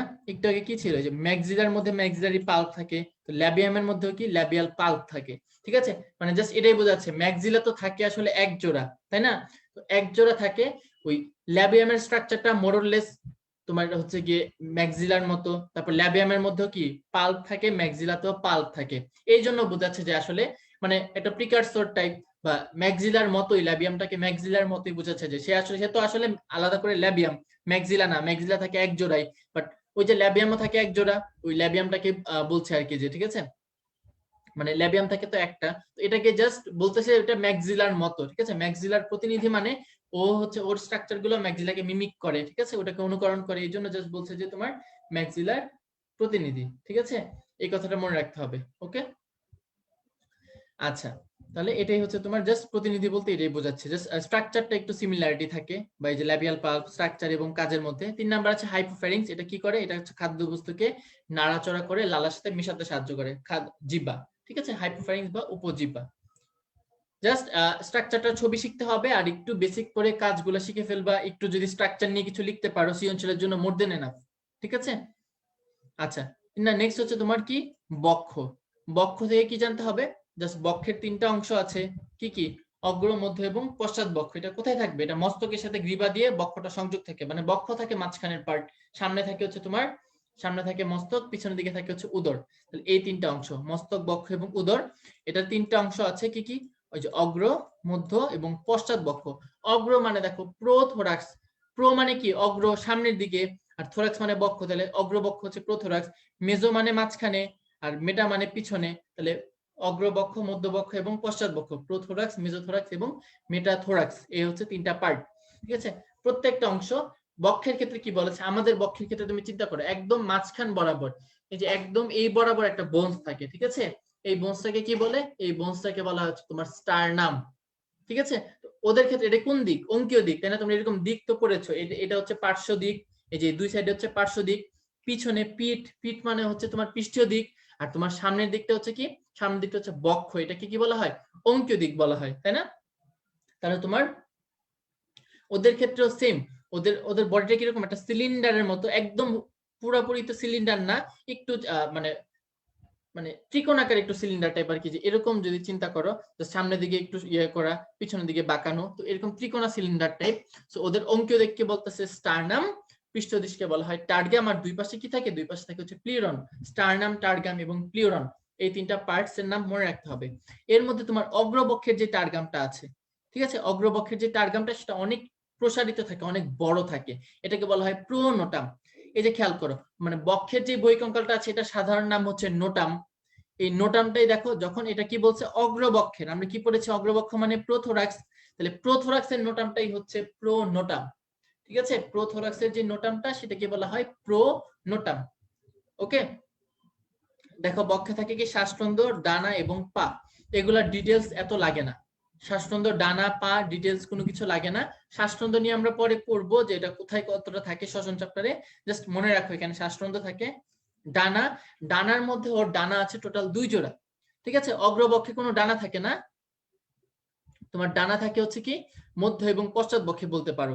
ঠিক আছে, এই যে ডানা থাকে দেখো মধ্য এবং পশ্চাৎ বক্ষের পিঠের দিকে, এখান থেকে এক জোড়া করে 2 জোড়া ডানা তৈরি হয়। তাহলে ডানা থাকে টোটাল 2 জোড়া, এর মধ্যে প্রথম যে জোড়া ডানাটা থাকে, এই ডানাটার কাজ হচ্ছে সে হচ্ছে পিছনের জোড়াকে ঢেকে রাখে, এটা হচ্ছে আবরণ হিসেবে কাজ করে।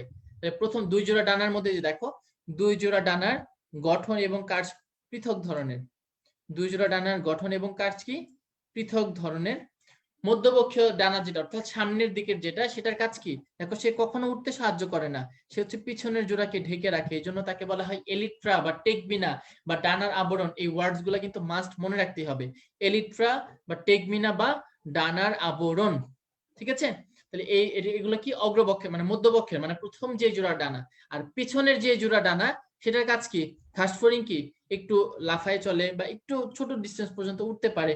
এটার কাজ হচ্ছে কি? এটা হচ্ছে পশ্চাৎবক্ষীয় ডানা। এই যে দেখো পিছনের বা পশ্চাৎবক্ষীয় ডানাগুলো চওড়া পর্দার মতো, এগুলো হচ্ছে উঠতে সাহায্য করে। ঠিক আছে, এবং এই যে দেখো বিশ্রামের সময় পিছনের ডানা জোড়া অগ্র নিচে গোটানো থাকে। এই যে তোমার আবরণী বলছিলাম, তাহলে এই আবরণী হওয়ার কারণটা কি? যে পিছনের জোড়া হচ্ছে সামনের জোড়াকে ঢেকে রাখে, এটা হচ্ছে আবরণীকে বলতেছে। মানে সামনের জোড়া পিছনের জোড়াকে ঢেকে রাখে। তাহলে ডানা থেকে আমরা আবার কি পড়লাম? দুই জোড়া ডানা থাকে, প্রথম জোড়া হচ্ছে উঠতে সাহায্য করে না, সে হচ্ছে পরের জোড়াকে ঢেকে রাখে। এই জন্য তার কিছু এক্সেপশনাল নাম আছে, এলিট্রা বা টেগমিনা বা ডানার আবরণ। আর পিছনের জোড়ার কাজ কি? পিছনের জোড়া হচ্ছে তোমার উঠতে সহায়তা করবে, এবং এটা হচ্ছে কি সামনের জোড়া দ্বারা আবৃত থাকে। সামনের বিশ্রামের সময় সামনের জোড়া ডানা এটাকে আবৃত করে রাখে। লাস্ট আছে পা। পা থেকে পায়ের অংশগুলোর নামই মূলত মনে রাখতে হবে। 3 জোড়া পা থাকে এবং পায়ের অংশগুলোর নাম পড়বা, কক্সা, ট্রোকেন্টার, ফিমার, টিবে এবং টার্সাস। ঠিক আছে, আমি এগুলোর জন্য কোনো ছন্দ দিচ্ছি না অ্যাকচুয়ালি, কারণ এগুলো আসলে ওইভাবে এই নামগুলো নিজেরাই এত কঠিন, এখানে যদি তুমি ছন্দ পড়তে যাও উল্টো আরো ঝামেলা। ঠিক আছে, তো ছন্দ এটার মধ্যে আসলে ওইভাবে ছন্দ ছাড়া ডিরেক্ট মুখস্থ করে, আমি নিজে অন্তত ডিরেক্ট মুখস্থ করেছি, আমাদের সময় ওইভাবেই পড়াতো। তো ডিরেক্ট মুখস্থ করবা নামগুলা, একটু বারবার খাতায় লিখবা। ঠিক আছে, যত বেশি লিখবা, একবার লিখে কিন্তু 10 বার পড়া সমান। ঠিক আছে, বেশি বেশি করে লিখতে হবে, লিখার প্র্যাকটিস রাখতে হবে। তাহলে তোমার কি কি আছে? কক্সা, ট্রোকেন্টার, ফিমার, টিবে এবং টার্সাস, এগুলো হচ্ছে পায়ের 5টা অংশ। আর টার্সাস, টার্সাস কিছু ক্ষুদ্র ক্ষুদ্র খণ্ডক থাকে, এই ক্ষুদ্র খণ্ডকে বলে টার্সোমেয়ার। আর টার্সোমেয়ারের মাথায় কি থাকে? নখ।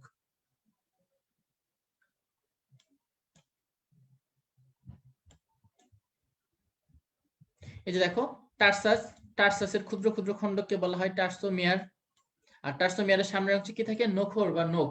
তাহলে পায়ের 5টা অংশ কি কি? কক্সা, ট্রোকেন্টার, ফিমার, টিবে এবং টার্সাস। ঠিক আছে, কক্সা, ট্রোকেন্টার, ফিমার, টিবে এবং টার্সাস। আর টার্সাসের যে ক্ষুদ্র ক্ষুদ্র মানে টার্সাসের সামনে যে টার্সাসের ক্ষুদ্র খণ্ডকে বলা হয় টার্সোমেয়ার, আর এর সামনে কি থাকে? নখর বা নখ থাকে।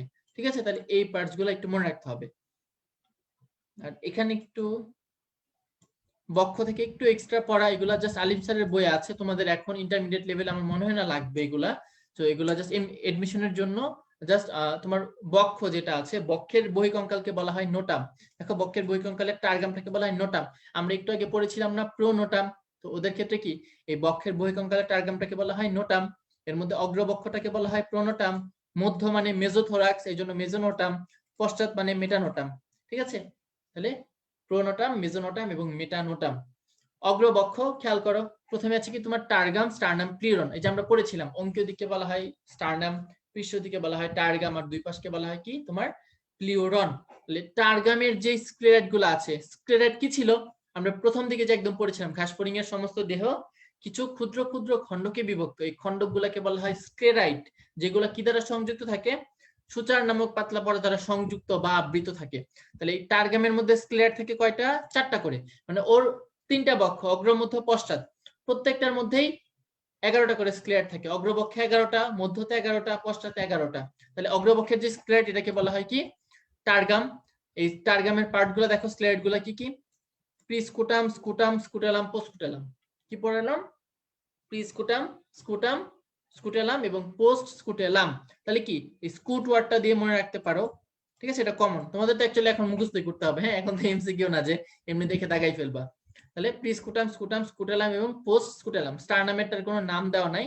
আর প্লিউরন, প্লিউরন কি দুই পাশে থাকে, পার্শ্বদেশ হচ্ছে দুইটাই, তার মানে কি প্লিউরন হচ্ছে ইপিস্টার্নাম, ইপিমেরন এবং প্যারাটেরন। হ্যাঁ, নামগুলো অনেক হার্ড, নামগুলো আসলে অনেক কষ্টকর, তোমরা তো প্রথমবার দেখতেছো। ঠিক আছে, নামগুলা একটু সময় নিয়ে প্র্যাকটিস করলে ইনশাআল্লাহ হয়ে যাবে। ঠিক আছে, আয়ত্তে চলে আসবে, আয়ত্তে চলে আসবে। নামগুলো আসলে অনেক কঠিন, আমার নিজেরই তখন, আমি নিজে যখন স্টুডেন্ট ছিলাম আমি নিজেই তো ভুলে যেতাম। এখন তো বারবারে অনেকবার পড়াই, এই জন্য হচ্ছে গিয়ে জাস্ট মানে ধরো কম বেশি একটু মানে এখন মুখস্থ আছে আর কি, ভালোই। তাহলে একটু বারবার প্র্যাকটিস করতে পারো, একটু লিখবা। হ্যাঁ, যেটাই হচ্ছে তোমার একটু কঠিন লাগবে, মনে হচ্ছে পারতেছো না, ওইটাই কিন্তু লিখবা। তুমি লিখলে দেখবে ভালো মনে থাকবে। আমি আমার এই 2 মাসে আমি বলি, আমি সারা বছর তো পড়াশোনা করি না, এই 2 মাসে মনে করি অনেক লিখছি। সো লিখে লিখে আমার মানে আমার নিজে সবসময় এই অভ্যাসটা আমি গড়ে তুলছি যে লিখে পড়াটা, লিখে পড়লে খুব ভালো মনে থাকে। মানে অ্যাপারেন্টলি মনে হবে মনে নাই, কিন্তু পরীক্ষা হলে ঠিকই মনে পড়বে। আচ্ছা, এবার আসি আমরা 3 নাম্বার অংশ, উদর। উদর থেকে কি জানতে, দেখো উদর সরু লম্বা এগুলো জাস্ট বেসিক স্ট্রাকচার। উদর থেকে মূলত ইনফরমেশন কি কি আছে, উদরে থাকে 11টা খণ্ডক। তারপরে উদরের মধ্যে কি থাকে, প্রথম যে খণ্ডকটা, উদরের মধ্যে হচ্ছে কোনো প্লিরন থাকে না, উদরে থাকে হচ্ছে স্টারনাম টার্গাম। ঠিক আছে, জাস্ট এরকম চ্যাপ্টা থাকে তো উদরটা। ঠিক আছে, এই যে লম্বা সরু এবং এরকম চ্যাপ্টা হয়ে যায়। ঠিক আছে, চ্যাপ্টা হয়ে যাওয়ার কারণে কি হবে, ওর হচ্ছে গিয়ে তোমার সাইড বলতে কিছু থাকে না, স্টারনাম থাকে আর হচ্ছে গিয়ে তোমার টার্গাম থাকে, বাট কোনো প্লিরন থাকে না। এবং তোমার প্রথম যে উদরীয় খণ্ডকটা আছে না, ওটার মধ্যে তোমার স্টারনামও থাকে না ইভেন, ওটা হচ্ছে কি আগেরটার সাথে সংযুক্ত হয়ে যায়, প্রথমটার মধ্যে শুধুমাত্র টার্গাম থাকে, এই জন্য এটাকে বলা হয় অসম্পূর্ণ। তো এখানে হচ্ছে কি এই 3টা হচ্ছে এমসিকিউর জন্য ইম্পর্টেন্ট। উদরের খণ্ডক কয়টা, 11টা, কোনো প্লিউরন নাই, আর হচ্ছে প্রথমটা অসম্পূর্ণ। এভাবে প্রশ্ন দিবে যে উদরের ক্ষেত্রে নিচের কোনটি ঘাসফড়িং এর উদরের ক্ষেত্রে সঠিক বা সঠিক নয়। এরকম 11টি খণ্ডক যুক্ত, কোনো প্লিউরন থাকে না, প্রথম উদরীয় খণ্ডকটি সম্পূর্ণ বা অসম্পূর্ণ দিল, তাহলে কোনটি সঠিক, 1 2 2 3 এভাবে দিবে কিন্তু। তাহলে এই 3টা কথা মনে রাখতে হবে। উদরে কি কি থাকে দেখো, টিম্পেনাম, শ্বাসরন্ধ্র, তারপর হচ্ছে জননাঙ্গ। আমরা প্রথম দিকে পড়েছিলাম জননাঙ্গের কথা। টিম্পেনাম মানে কি, টিম্পেনাম মানে হচ্ছে টিম্পেনিক মেমব্রেন। টিম্পেনিক মেমব্রেন মানে কি, টিম্পেনিক মেমব্রেনের ওয়ার্ড তোমরা ভাইয়া প্লিউরন কি, প্লিউরন বলেছিলাম। ঠিক আছে, প্লিউরন জিনিসটা হচ্ছে তোমার কিছুই না, ওর বডির ক্ষেত্রে জাস্ট আমরা যেমন আমাদের বডির ক্ষেত্রে এরকম নাম দেই না, সামনের অংশকে বলতেছি বুক, পিছনের অংশকে বলি পিঠ, তারপরে দুইটাকে বলি পাশ, ওদের ক্ষেত্রে সেম, সামনের অংশ বুকের অংশ এটাকে বলতেছে তোমার প্লিউরন, আমরা বক্ষের মধ্যে পড়েছিলাম তাই না। আমাদের যেমন অঙ্কীয় দিশে আমরা বুক বলতেছি, তো ওদের ক্ষেত্রে ওই বুকের অংশটাকে বলতেছে তোমার হচ্ছে কি স্টারনাম। পৃষ্ঠদেশ পিঠ, পিঠকে বলতেছে টার্গাম, আর দুই পাশকে বলতেছে প্লিরন। জাস্ট এটা একটা নেমিং, ঠিক আছে, আর কিছু না। আমরা যেমন এই যে বুক বলি না, পিঠ বলি না, তো এরকম জাস্ট একটা নেমিং করেছে, আর কিছু না। হ্যাঁ, তুমি যদি এরকম একটা বেলন একটা স্ট্রাকচার চিন্তা করো, ঠিক আছে, এই চিন্তা করলে এটা হচ্ছে ধরো সামনের দিক, এটা কি স্টারনাম মুখ্য দিক, এটা পিছনের দিক, এটা পিঠ, আর এই যে দুইটা সাইড এটাকে বলা হয় কি, এই যেগুলো হচ্ছে তোমার প্লিরন, জাস্ট একটা নেমিং। ওকে, আচ্ছা, টিম্পেনিক মানে ইয়ার, তোমরা জানো, তোমরা এটা শুনেছো হয়তো বা এর আগেও। তাহলে টিম্পেনাম কি, ঘাসফড়িং একমাত্র প্রাণী হয়তো বা, আমি জানি না অন্যান্য প্রাণী সম্পর্কে, যার হচ্ছে কি থাকে, উদরে হচ্ছে শ্রবণথলি থাকে। ঠিক আছে, তার শ্রবণ অঙ্গ ওই সামনের দিকে অ্যান্টেনা কিছু কাজ করে, শ্রবণ সংবেদ, আর তার হচ্ছে কি উদরের মধ্যে তোমার হচ্ছে কি শ্রবণথলি থাকে। এই শ্রবণথলির আবরণী হচ্ছে কি তোমার হচ্ছে কি শ্রবণ অঙ্গ, যেটা শ্রবণ অঙ্গ বা শ্রবণ থলি, একটা থলির মতো স্ট্রাকচার, এটাকে হচ্ছে আবৃত করে রাখে টিম্পেনিক পর্দা বা টিম্পেনাম। ঠিক আছে, দেখো প্রথম উদরীয় খণ্ডকে থাকে এটা। তারপর শ্বাসরন্ধ্র, এটা আমরা এখন পড়বো না, এটা এখন পড়ার দরকার নেই। পায়ু এবং বহির্জননাঙ্গ, পায়ু এবং বহির্জননাঙ্গ খুব ইম্পর্টেন্ট কিছু না, জাস্ট কিছু বেসিক স্ট্রাকচার তোমার হচ্ছে গিয়ে মূলত লাগবে এই জিনিসটা, খুবই খুবই ইম্পর্টেন্ট এটা। ঠিক আছে, এই স্ট্রাকচারটা খুবই ইম্পর্টেন্ট। এই যে খেয়াল করো, পুরুষ এবং স্ত্রী ঘাসফড়িং, একটা কথা মনে রাখবা, তোমার নিম্ন শ্রেণীর যত প্রাণী আছে সকল প্রাণীর ক্ষেত্রে পুরুষটা হচ্ছে সবসময় ছোট থাকে, স্ত্রীটা হচ্ছে একটু বড় লম্বা প্রশস্ত, যেটাই বলো, বড় লম্বা মোটা সব। ঠিক আছে, নিম্ন শ্রেণীর প্রাণীর ক্ষেত্রে পুরুষের বডির স্ট্রাকচার প্রত্যেকটাই ছোট ছোট কম, কিন্তু উচ্চ শ্রেণীর ক্ষেত্রে সব হচ্ছে গিয়ে, মানে মানুষের ক্ষেত্রে জাস্ট এক্সেপশন, মানুষের ক্ষেত্রে ছেলেরা সাধারণত লম্বা হয়, মেয়েরও লম্বা আছে, লম্বা নাই এরকম না, বাট মানে বেসিক যদি একটা নরমাল চিন্তা করো আর কি, ইন কমন। তাহলে পুরুষ ঘাসফড়িং খেয়াল করো কি বলছে, আকারে ছোট, আর স্ত্রী ঘাসফড়িংটা হচ্ছে আকারে বড়।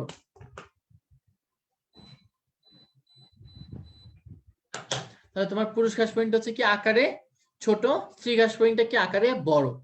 তারপর পুরুষ ঘাসফড়িং এর উদরটা কেমন সরু, এই যে খেয়াল করো, এটা হচ্ছে উদরের অংশটা কিরকম দেখো, সরু না এই জায়গাটা, বা এই যে খেয়াল করো, এটা হচ্ছে পুরুষ ঘাসফড়িং এর উদরের অংশটা কিরকম সরু থাকে। ঠিক আছে, এই যে খেয়াল করো সরু। স্ত্রী ঘাসফড়িং এরটা কি একটু প্রশস্ত, এই যে খেয়াল করো তুলনামূলক প্রশস্ত। ঠিক আছে, তুলনামূলক কিন্তু প্রশস্ত পুরুষের ক্ষেত্রে চিন্তা করলে আর কি। তারপর দেখো পাটা ছোট পুরুষের, কিন্তু স্ত্রীর পা গুলো হচ্ছে লম্বা থাকে। তারপরে পুরুষ ঘাসফড়িং কি থাকে, পুং জনন ছিদ্র, স্বাভাবিক পুং জনন ছিদ্রটা পুরুষেই থাকবে, আর স্ত্রী জনন ছিদ্র থাকবে হচ্ছে স্ত্রীতে। তারপরে তোমার কি আছে, পুরুষের নবম খণ্ডকের স্টারনামটা প্রলম্বিত হয়ে সাবজেনিটাল প্লেট গঠন করে। ঠিক আছে, যার কাজ কি দেখো, যা উক্ত খণ্ডকের শেষে কি করে, জনন ছিদ্রকে ঢেকে রাখে। এই যে দেখো নবম খণ্ডকের মধ্যে কি থাকে, পুংজনন ছিদ্র। তাহলে এই যে দেখো এরকম একটা ছিদ্র আছে, এই ছিদ্রটাকে ঢেকে রাখবে কে? Subgenital plate. ঠিক আছে, এটা তো তার জননাঙ্গ। ঠিক আছে, প্রাইভেট পার্টকে অবশ্যই ঢেকে রাখতে হবে। সেরকম এটাকে ঢেকে রাখে কি? Subgenital plate. ঠিক আছে, জেনিটাল মানে জননাঙ্গ। ঠিক আছে, জননাঙ্গটা নিচে থাকে। এটা ধরো জননাঙ্গটা এরকম, এই যে এটা অ্যাকচুয়ালি এরকম বলতে পারো আর কি। এই যে জননাঙ্গটা আছে এটা নিচে বাইরের দিকে যে কাভারিং, এই জন্য এটাকে বলতেছে কি? Subgenital plate.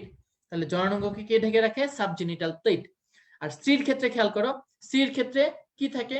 নবম খণ্ডকে স্টারনাম প্রলম্বিত হয়ে একটা ডিম পাড়ার অঙ্গ তৈরি করে। তাহলে স্ত্রী ঘাস ফড়িং এর ডিম পাড়ার অঙ্গ কোনটা? ডিম পাড়ার অঙ্গটা হচ্ছে তোমার ওভিপোজিটর। স্ত্রী ঘাস ফড়িং এর ডিম পাড়ার অঙ্গটাকে কি বলা হয়? ওভিপোজিটর।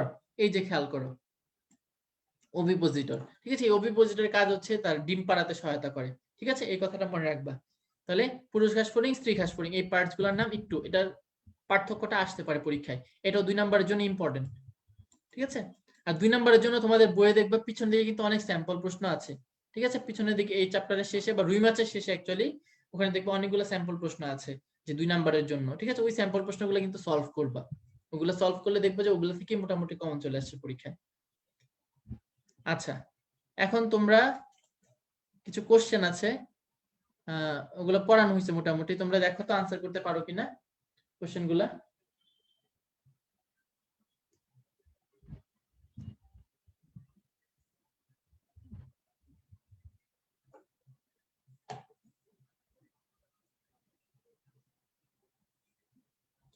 একটু তোমরা কমেন্টের মাধ্যমে আনসার করো তো।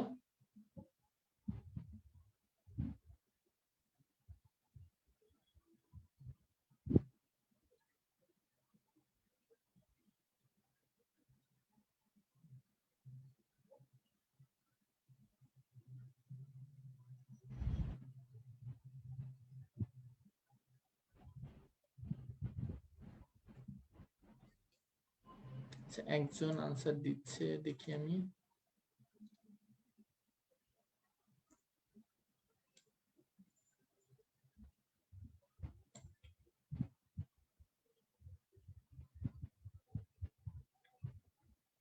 ওকে, একজন আনসার দিয়েছে কারেক্ট আনসার, তাই না? এটা কে?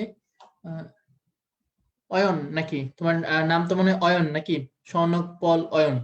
অয়ন হচ্ছে সবগুলো উত্তর সঠিক দিয়েছে। পৃথিবীতে ঘাস ফড়িং এর প্রজাতি কত? 20,000। আর যদি বাংলাদেশ বলতো কত হইতো? বাংলাদেশ বললে হয়তো হচ্ছে 20 প্রজাতি, তাই না? তারপরে তোমার, আচ্ছা হ্যাঁ, সৌনক পাল অয়ন। আচ্ছা ঠিক আছে, অয়ন। আচ্ছা, অয়ন বলতে পারছি, ঠিক ডাক নাম বলতে পারলেই হবে। আচ্ছা, অয়ন ঠিক আনসার দিয়েছিল। আর তারপরে সুষমা সরকার খালি একটা আনসার দিয়েছে, বাকিগুলো আনসার দাও। তারপর কোনটি মস্তকের অংশ নয়? উত্তর কি হবে? স্পাইরাকল। স্পাইরাকল থাকে শুধুমাত্র বক্ষ এবং উদরে। ঠিক আছে, তারপর আছে তোমার কি? উপযুক্ত খাদ্য নির্বাচনে সাহায্য করে কে? উত্তর হচ্ছে তোমার ল্যাবিয়াম উপযুক্ত খাদ্য নির্বাচনে সহায়তা করে। আর তোমার লাস্টে কি আছে? নিচে কোনটি ঘাসফড়িং এর মুখপাঙ্গের অংশ নয়? ফ্যারিংস, কারণ মুখপাঙ্গের অংশ হচ্ছে তোমার হাইপোফ্যারিংস, নট ফ্যারিংস। ঠিক আছে, তাহলে এই পার্টস গুলো কি কি? তাহলে ঘাসফড়িং এর প্রজাতি হচ্ছে 20,000, বাংলাদেশে 20। কোনটি মস্তকের অংশ নয়? স্পাইরাকল, কারণ স্পাইরাকল কোথায় থাকে? বক্ষ উদরে। আচ্ছা, ডিসিসিসি দিয়েছে একজন। 3 নাম্বার উত্তর হবে ডি। হ্যাঁ, একজন কে জানে, ফাইজা লুবাবা। তোমার হচ্ছে 3 নাম্বার উত্তরটা ডি হবে, ল্যাবিয়াম উপযুক্ত খাদ্য নির্বাচনে সহায়তা করে। লাস্টে কি আছে তোমার? নিচের কোনটি ঘাসফড়িং এর মুখপাঙ্গের অংশ নয়? উত্তর হচ্ছে ফ্যারিংস। ফ্যারিংস ঘাসফড়িং এর মুখপাঙ্গের অংশ নয়। আচ্ছা ঠিক আছে, তাহলে আমরা একটু পরের পার্টে চলে যাই। নেক্সট হচ্ছে ঘাসফড়িং এর পৌষ্টিক তন্ত্র।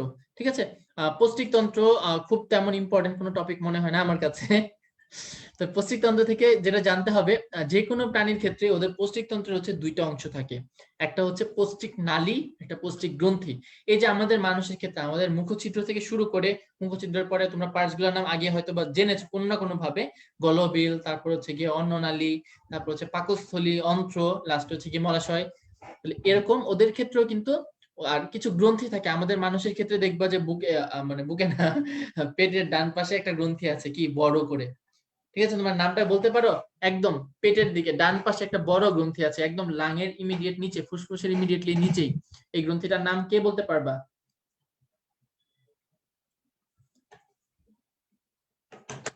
একজন মেবি আনসার দিয়েছে, আমি একটু চেক করি। লিভার, তাই না? আচ্ছা, তো এই যকৃৎ থাকে, তাই না? তো এরকম যকৃৎ আছে, সাথে আরো কিছু তোমার গ্যাস্ট্রিক গ্রন্থি, আন্ত্রিক গ্রন্থি, তারপরে অগ্নাশয়। অগ্নাশয় আছে হচ্ছে কি বাম পাশে, তাই না? তাহলে এই যে অগ্নাশয় আছে, ঠিক আছে, যকৃৎ, লিভার। আচ্ছা, আনসার দিচ্ছে সবাই। তাহলে এই যে গ্রন্থিগুলো আছে, ঠিক আছে, তো এই গ্রন্থিগুলোর ক্ষেত্রে যেটা মনে রাখতে হবে, তো এই কিছু গ্রন্থি এবং পৌষ্টিক নালী এরা মিলিয়ে তোমার কি তৈরি করে? এরা মিলিয়ে হচ্ছে তোমার পৌষ্টিক তন্ত্র গঠন করে যে কোনো প্রাণীর। পৌষ্টিক গ্রন্থি এবং পৌষ্টিক নালী, ওর ক্ষেত্রেও সেম, দেখো ওর পৌষ্টিক নালী আছে, আর কি থাকে? পৌষ্টিক গ্রন্থি। তো নালীটা কি? পৌষ্টিক নালীটাকে তিনটা অংশে ভাগ করেছে, একটা হচ্ছে স্টোমোডিয়াম, একটা মেসেন্টেরন, একটা প্রোক্টোডিয়াম। স্টোমোডিয়াম, স্টোমোডিয়াম মানে হচ্ছে সামনের অংশ। দেখো এটা এভাবে মনে রাখবা, ওয়ার্ডগুলো তো মুখস্থ করতে হবে অবশ্যই। স্টোমোডিয়ামে কি দন্তাস্ব আছে, এই জন্য এটা সামনে। তারপর ম মানে মাঝখানে, এই জন্য মেসেন্টেরন। 3 নম্বরে প মানে পিছনে, প্রোক্টোডিয়াম। তাহলে পৌষ্টিক নালীর কয়টা অংশ? স্টোমোডিয়াম, মেসেন্টেরন এবং প্রোক্টোডিয়াম। তিনটা ভাগে ভাগ করেছে, স্টোমোডিয়াম, মেসেন্টেরন এবং প্রোক্টোডিয়াম। স্টোমোডিয়াম মানে কি? মুখছিদ্র। স্টোমোডিয়াম মানে হচ্ছে কি তোমার সরি মানে অগ্রপৌষ্টিক নালী। তো স্টোমোডিয়ামের 5টা অংশ আছে, মুখছিদ্র, গলবিল, গ্রাসনালী, ক্রপ, গিজার্ড। তারপরে ম দিয়ে আছে মেসেন্টেরন, কি কি আছে? এন্ডোডার্ম, আচ্ছা পরে আসি এটাতে। আর প দিয়ে হচ্ছে প্রোক্টোডার্ম, সরি প্রোক্টোডিয়াম। এটার পার্টস কি কি? ইলিয়াম, কোলন, রেকটাম, পায়োছিদ্র। তো প্রোক্টোডিয়ামের গুলো একটু ছন্দ দিয়ে মনে রাখা যায়, বাট তোমাদের তো আসলে নামগুলো মুখস্থই করতে হবে, মুখস্থ না করে উপায় নেই। অ্যাডমিশন যদি হইতো তখন বলতাম আরে এগুলো এক সেট বাদ, এক সেট পড়ার দরকারই নেই, কিন্তু এখন তো পড়াই লাগবে।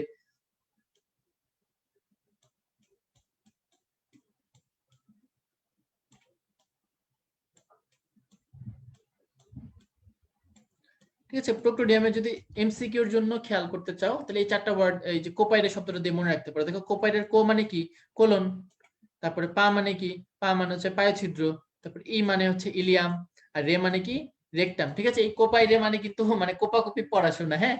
ওই মারামারির কাটাকাটির কোপাকুপি না। আজকাল খালি হচ্ছে মারামারির নিউজই পাওয়া যায় সব জায়গায়। জাহাঙ্গীরনগরেও কি একটা ঝামেলা চলতেছে। তো এই কোপাইরে, কোপাইরের কো মানে কি? কো মানে হচ্ছে কোলন, পা মানে পায়োছিদ্র, ই মানে হচ্ছে ইলিয়াম, রে মানে হচ্ছে রেকটাম। ঠিক আছে, কোলন, ইলিয়াম, রেকটাম এবং পায়োছিদ্র। তাহলে এই ওয়ার্ড গুলো মনে রাখতে হবে। আর স্টোমোডিয়ামের অংশগুলো কি কি? মুখছিদ্র, গলবিল, গ্রাসনালী, ক্রপ, গিজার্ড। আমরা ছবিতে দেখাবো। আর মেসেন্টেরন কি পড়বা? তোমার স্টোমোডিয়াম এবং প্রোক্টোডিয়াম এই দুইটাই হচ্ছে তোমার একটোডার্ম হতে উদ্ভূত হয়। স্টোমোডিয়াম, প্রোক্টোডিয়াম দুইটাই কি? একটোডার্ম থেকে উদ্ভূত হয়। আর মেসেন্টেরনটা উদ্ভূত হয় আলাদা করে কোথা থেকে? এন্ডোডার্ম হতে। মেসেন্টেরনটা কোথা থেকে হয়? এন্ডোডার্ম হতে। এই মেসেন্টেরনের আরেকটা নাম হচ্ছে পাকস্থলী। মেসেন্টেরনকে কি বলা হয়? পাকস্থলী। তোমরা সবাই কিন্তু তোমাদের বইয়ের মধ্যে এই জায়গার মধ্যে এই কথাগুলো লিখে নিবা। তোমরা কিন্তু এখানে মানে এমসিকিউর জন্য আমি বলছি আর কি, বেসিক্যালি এমসিকিউর ম্যাক্সিমাম পড়া কিন্তু এখানেই। তারপরে এটার আবরণীকে কি বলা হয়? পেরিট্রপিক পর্দা। মেসেন্টেরনের আবরণীকে কি বলা হয়? পেরিট্রপিক পর্দা। তাহলে এই কথাটা মনে রাখতে হবে। নেক্সট আছে তোমার পৌষ্টিক গ্রন্থি। লালা গ্রন্থি থাকে মেসেন্টেরনের অন্ত আবরণ আর হেপাটিক বা গ্যাস্ট্রিক সিকা।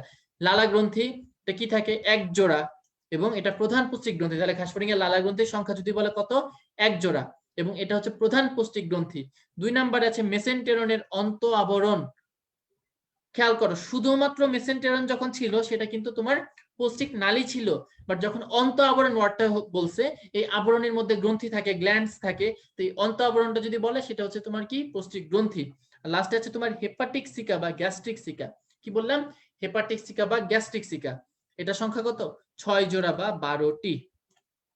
ঠিক আছে, এই পার্টস গুলা এগুলো একটু মনে রাখবা।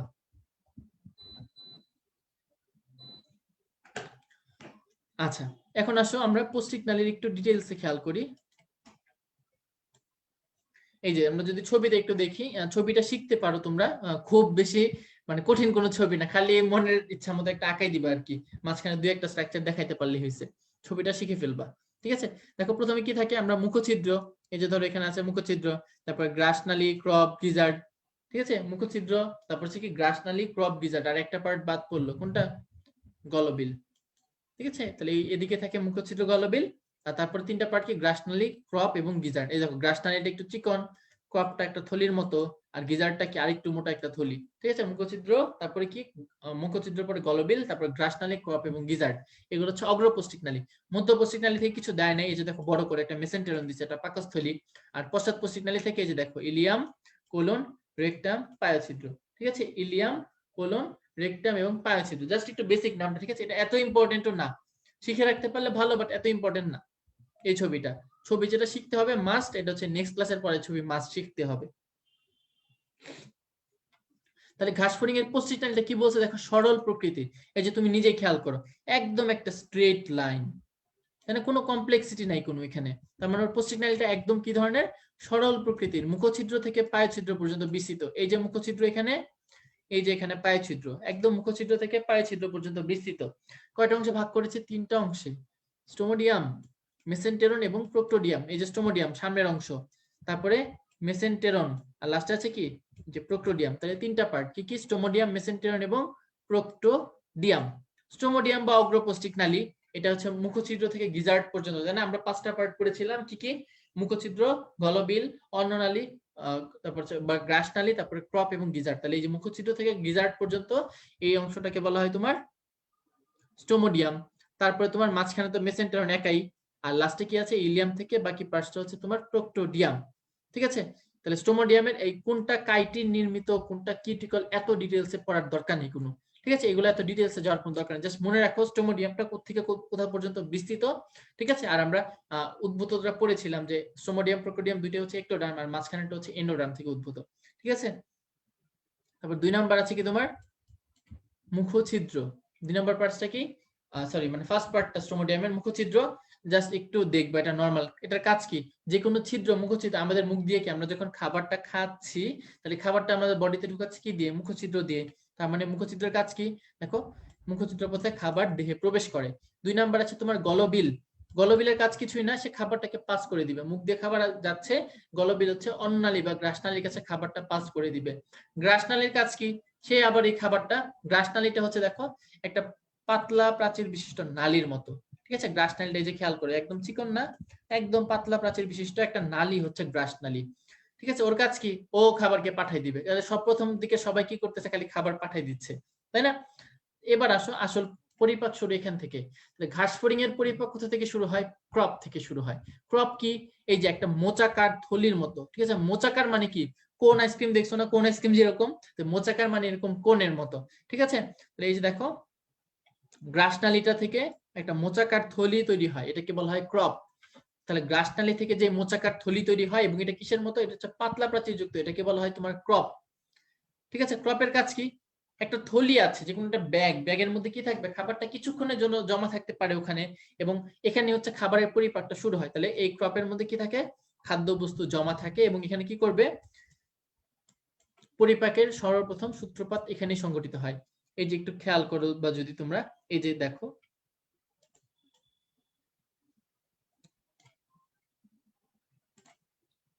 এই যে তোমার লালা গ্রন্থিগুলা এখানে আছে না, একজোড়া লালা গ্রন্থি। তো এই লালা গ্রন্থিগুলার ক্ষরণটা কি? লালা গ্রন্থিগুলার ক্ষরণটা হচ্ছে কি এদিকে সিক্রেট হয় বা এখানে এসে মূলত ক্রপের উপর কাজ করে। ঠিক আছে, গলবিল তো জাস্ট ছোট একটা পার্ট, ওখানে কাজ করতে পারে না। তো লালা গ্রন্থির যে ক্ষরণগুলা, এগুলো কিন্তু মূলত এসে কোথায় কাজ করে? ক্রপের মধ্যে। এই জন্যই বলছে দেখো, লালাস্থ এনজাইম পরিপাকের সূত্রপাত ঘটায় হচ্ছে ক্রপের মধ্যে। তারপর আছে গিজার্ড বা প্রোভেন্ট্রিকুলাস। এই যে দেখো একটা 6 লিখে রেখেছি, বড় করে একটা 6 লিখে রাখো। গিজার্ডটা কি? ক্রপ একটা থলি, গিজার্ড একটা থলি, কিন্তু গিজার্ডটা একটু মোটা থলি। ঠিক আছে, কি বললাম? গিজারটা একটু মোটা থলি, এটার মধ্যে অনেক কিছু থাকে। এই যে দেখো কি থাকে? দাঁত থাকে, তারপরে অনুলম্ব ভাঁজ থাকে, তারপর এখানে চুল, প্যাট থাকে, তারপর কপাটিকাও থাকে গিজার্ডের মধ্যে। মানে গিজার্ড কি একদম ফুল প্যাকড। এখানে হচ্ছে গিয়ে সারা সকল প্রকার অস্ত্র আছে খাবারকে একদম চূর্ণ বিচূর্ণ করে ফেলার। এই যে দেখো দাঁত আছে, ভাঁজ আছে, বিভিন্ন ভাঁজের মধ্যে আটকে একদম দুমড়ায় মুচড়ায় ফেলে। তো গিজার্ড একটা পুরো প্রাচীর বিশিষ্ট থলি। এখানে কি থাকে? এখানে হচ্ছে গিয়ে ভিন্ন, দেখো সব 6টা অনুলম্ব ভাঁজ, দাঁত, প্যাড সব হচ্ছে 6টা করে থাকে। কি করবে? খাদ্যকে চূর্ণ করা। তারপর প্যাডের মধ্যে চুল থাকে, চুলগুলো কি করে? ছাঁকনি হিসেবে কাজ করে। ঠিক আছে, আর কপাটিকের কাজ কি? যে কোনো কপাটিকের কাজ হচ্ছে বিপরীত প্রভাব। কপাটিকের থাকা মানে সেটা অলওয়েজ একদিকের প্রভাবটা নিয়ন্ত্রণ করবে।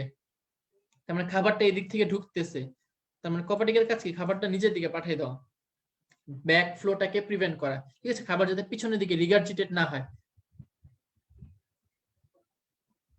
6 কেন? 6 কেন হচ্ছে? এই যে বললাম, দেখো ওর প্যাড থাকে 6টা, এই 6টি মানে কিন্তু 6, হ্যাঁ 6টি কোনো আলাদা ওয়ার্ড না, 6টি মানে কিন্তু 6। তারপর দাঁত থাকে কয়টা? 6টা। ঠিক আছে, এই যে 6টি ওয়ার্ডটা যে লিখছে না, এই 6টি বলতে কিন্তু ওয়ার্ড না, এটা হচ্ছে গিয়ে আজমল স্যার হচ্ছে অ্যাডভান্স ফেসবুক ইউজার। আমরা ফেসবুকে সবকিছু শর্ট করে লিখি না। তোমাদের কি আছে নাকি ফেসবুক? আচ্ছা, ফেসবুক আইডি তো আছে, যারা ফেসবুকে ক্লাস করতেছো। তো আজমল স্যার হচ্ছে অ্যাডভান্স ফেসবুক ইউজার। আমরা ফেসবুকে কিন্তু এখন সবকিছু শর্ট করে লিখি, থ্যাঙ্কস টিএনএক্স লিখে মানুষজন, কলেজকে সিএলজি লিখি। তো এরকম আজমল স্যার হচ্ছে গিয়ে একটু ফেসবুকের ভাষা লিখছে আর কি। এখানে এই যে 6টি দাঁত, 6টি অনুলম্ব ভাঁজ, 6টি প্যাড, সব কি 6টি করে লিখছে না? এই 6টি দিয়ে হবে না, ঠিক আছে? এই 6টি মানে আসলে 6টি বোঝাচ্ছে, 6টি মানে কিন্তু 6টি। তারপর আছে তোমার 2 নাম্বার অংশ, মেসেন্টেরন বা মধ্যপ্রস্থিকনালী বা পাকস্থলী। ঠিক আছে, এটা কি হয় তোমার গিজার্ডের পর থেকে শুরু করে একদম পরের পার্টটা হচ্ছে উদর পর্যন্ত, মানে অ্যাকচুয়ালি কি তোমার অগ্রপ্রস্থিকনালীর শেষ অংশ থেকে পশ্চাৎপ্রস্থিকনালীর প্রথম অংশ পর্যন্ত তোমার থাকে হচ্ছে মেসেন্টেরন। ঠিক আছে, নিজের ভাষায় লিখতে পারো, কোনো সমস্যা নেই। এটা কি থাকে, এন্ডোডার্ম থেকে তৈরিত হয়। তারপর এটা কি পেরিট্রফিক পর্দা, আমরা এটা আগেই পড়ে ফেলেছি। তারপর এই যে দেখো মেসেন্টেরন, এই দেখো গিজার্ডের মধ্যে 1 2 3 4 5 6, ঠিক আছে? জাস্ট এরকম 6টা ফোল্ডের মতো আছে, তাই না? গিজার্ডের মধ্যে এই যে এখানে দেখাচ্ছে অনুদৈর্ঘ্য ভাঁজগুলা, ঠিক আছে? 6টা ফোল্ডিং এর মতো আছে গিজার্ডের মধ্যে। তারপর যে লুমেন থাকে, এই যে দেখো কি থাকে, দাঁত থাকে, এই যে খেয়াল করো দাঁত, ঠিক আছে? তারপর এই দেখো পুরো একটা পেশি স্তর, কতটুকু পুরো থাকতে পারে গিজার্ডটা, তাহলে এই পুরো পেশি স্তর। ঠিক আছে, তাহলে এই যে এই পার্টসটা একটু দেখবা। মেসেন্টেরন থেকে খুব কিছু না, এই যে দেখো মেসেন্টেরন এবং স্টোমোডিয়ামের সংযোগস্থলে কি থাকে, হেপাটিক সিকা, আমরা একটু আগে পড়েছিলাম। এই যে এখানে উপরে দেখো ঘাসফড়িং এর হেপাটিক সিকা বা গ্যাস্ট্রিক সিকা কয়টা থাকে, 6 জোড়া। এটা কোথায় থাকবে, এই যে দেখো এই হচ্ছে তোমার হেপাটিক বা গ্যাস্ট্রিক সিকা, তোমার মেসেন্টেরন এবং এই যে দেখো অগ্রপ্রস্থিকনালী এবং মধ্যপ্রস্থিকনালী সংযোগস্থলে এগুলো থাকে। আর এই যে দেখো কিরকম সুতার মতো, এগুলো কি, এগুলো হচ্ছে তোমার ম্যালপিজিয়ান নালিকা। তো এই ম্যালপিজিয়ান নালিকাটা কই থাকে, তোমার মেসেন্টেরন এবং পশ্চাৎপ্রস্থিক নালী। তাহলে এই দুইটা কথা মনে রাখতে হবে, ঠিক আছে? তোমার দুইটা স্ট্রাকচার, গ্যাস্ট্রিক বা হেপাটিক সিকা, আর একটা হচ্ছে তোমার কি ম্যালপিজিয়ান নালিকা। গ্যাস্ট্রিক সিকাটা কই থাকে, গ্যাস্ট্রিক সিকাটা থাকে হচ্ছে তোমার অগ্র এবং মধ্য মানে অগ্র পৌষ্টিক নালী এবং মেসেন্টেরনের সংযোগস্থলে। আর তোমার ম্যালপিজিয়ান নালিকাটা কোথায় থাকে, মধ্য এবং পশ্চাৎ, মানে মেসেন্টেরন এবং পশ্চাৎ পৌষ্টিক নালী সংযোগ। মেসেন্টেরন কি মাঝখানের অংশ, এটা সামনে একটা সংযোগ, পিছনে একটা সংযোগ। সামনের সংযোগে থাকবে কি তোমার হেপাটিক সিকা বা গ্যাস্ট্রিক সিকা, আর তোমার পশ্চাৎ পৌষ্টিক নালীর সাথে কি থাকবে, ওখানে থাকবে হচ্ছে তোমার কোনগুলা, ওখানে থাকে হচ্ছে তোমার ম্যালপিজিয়ান নালিকা। ঠিক আছে, কাজ কি, মেসেন্টেরনের কাজ হচ্ছে খাদ্য বস্তুর পরিপাক। অবশ্যই পাকস্থলী, তোমরা যখন প্রশিক্ষণ চাপটা পড়বে, পাকস্থলীর প্রধান কাজ হচ্ছে খাবার পরিপাক করা, এবং এটার মধ্যে কি থাকে, ভিলাই থাকে।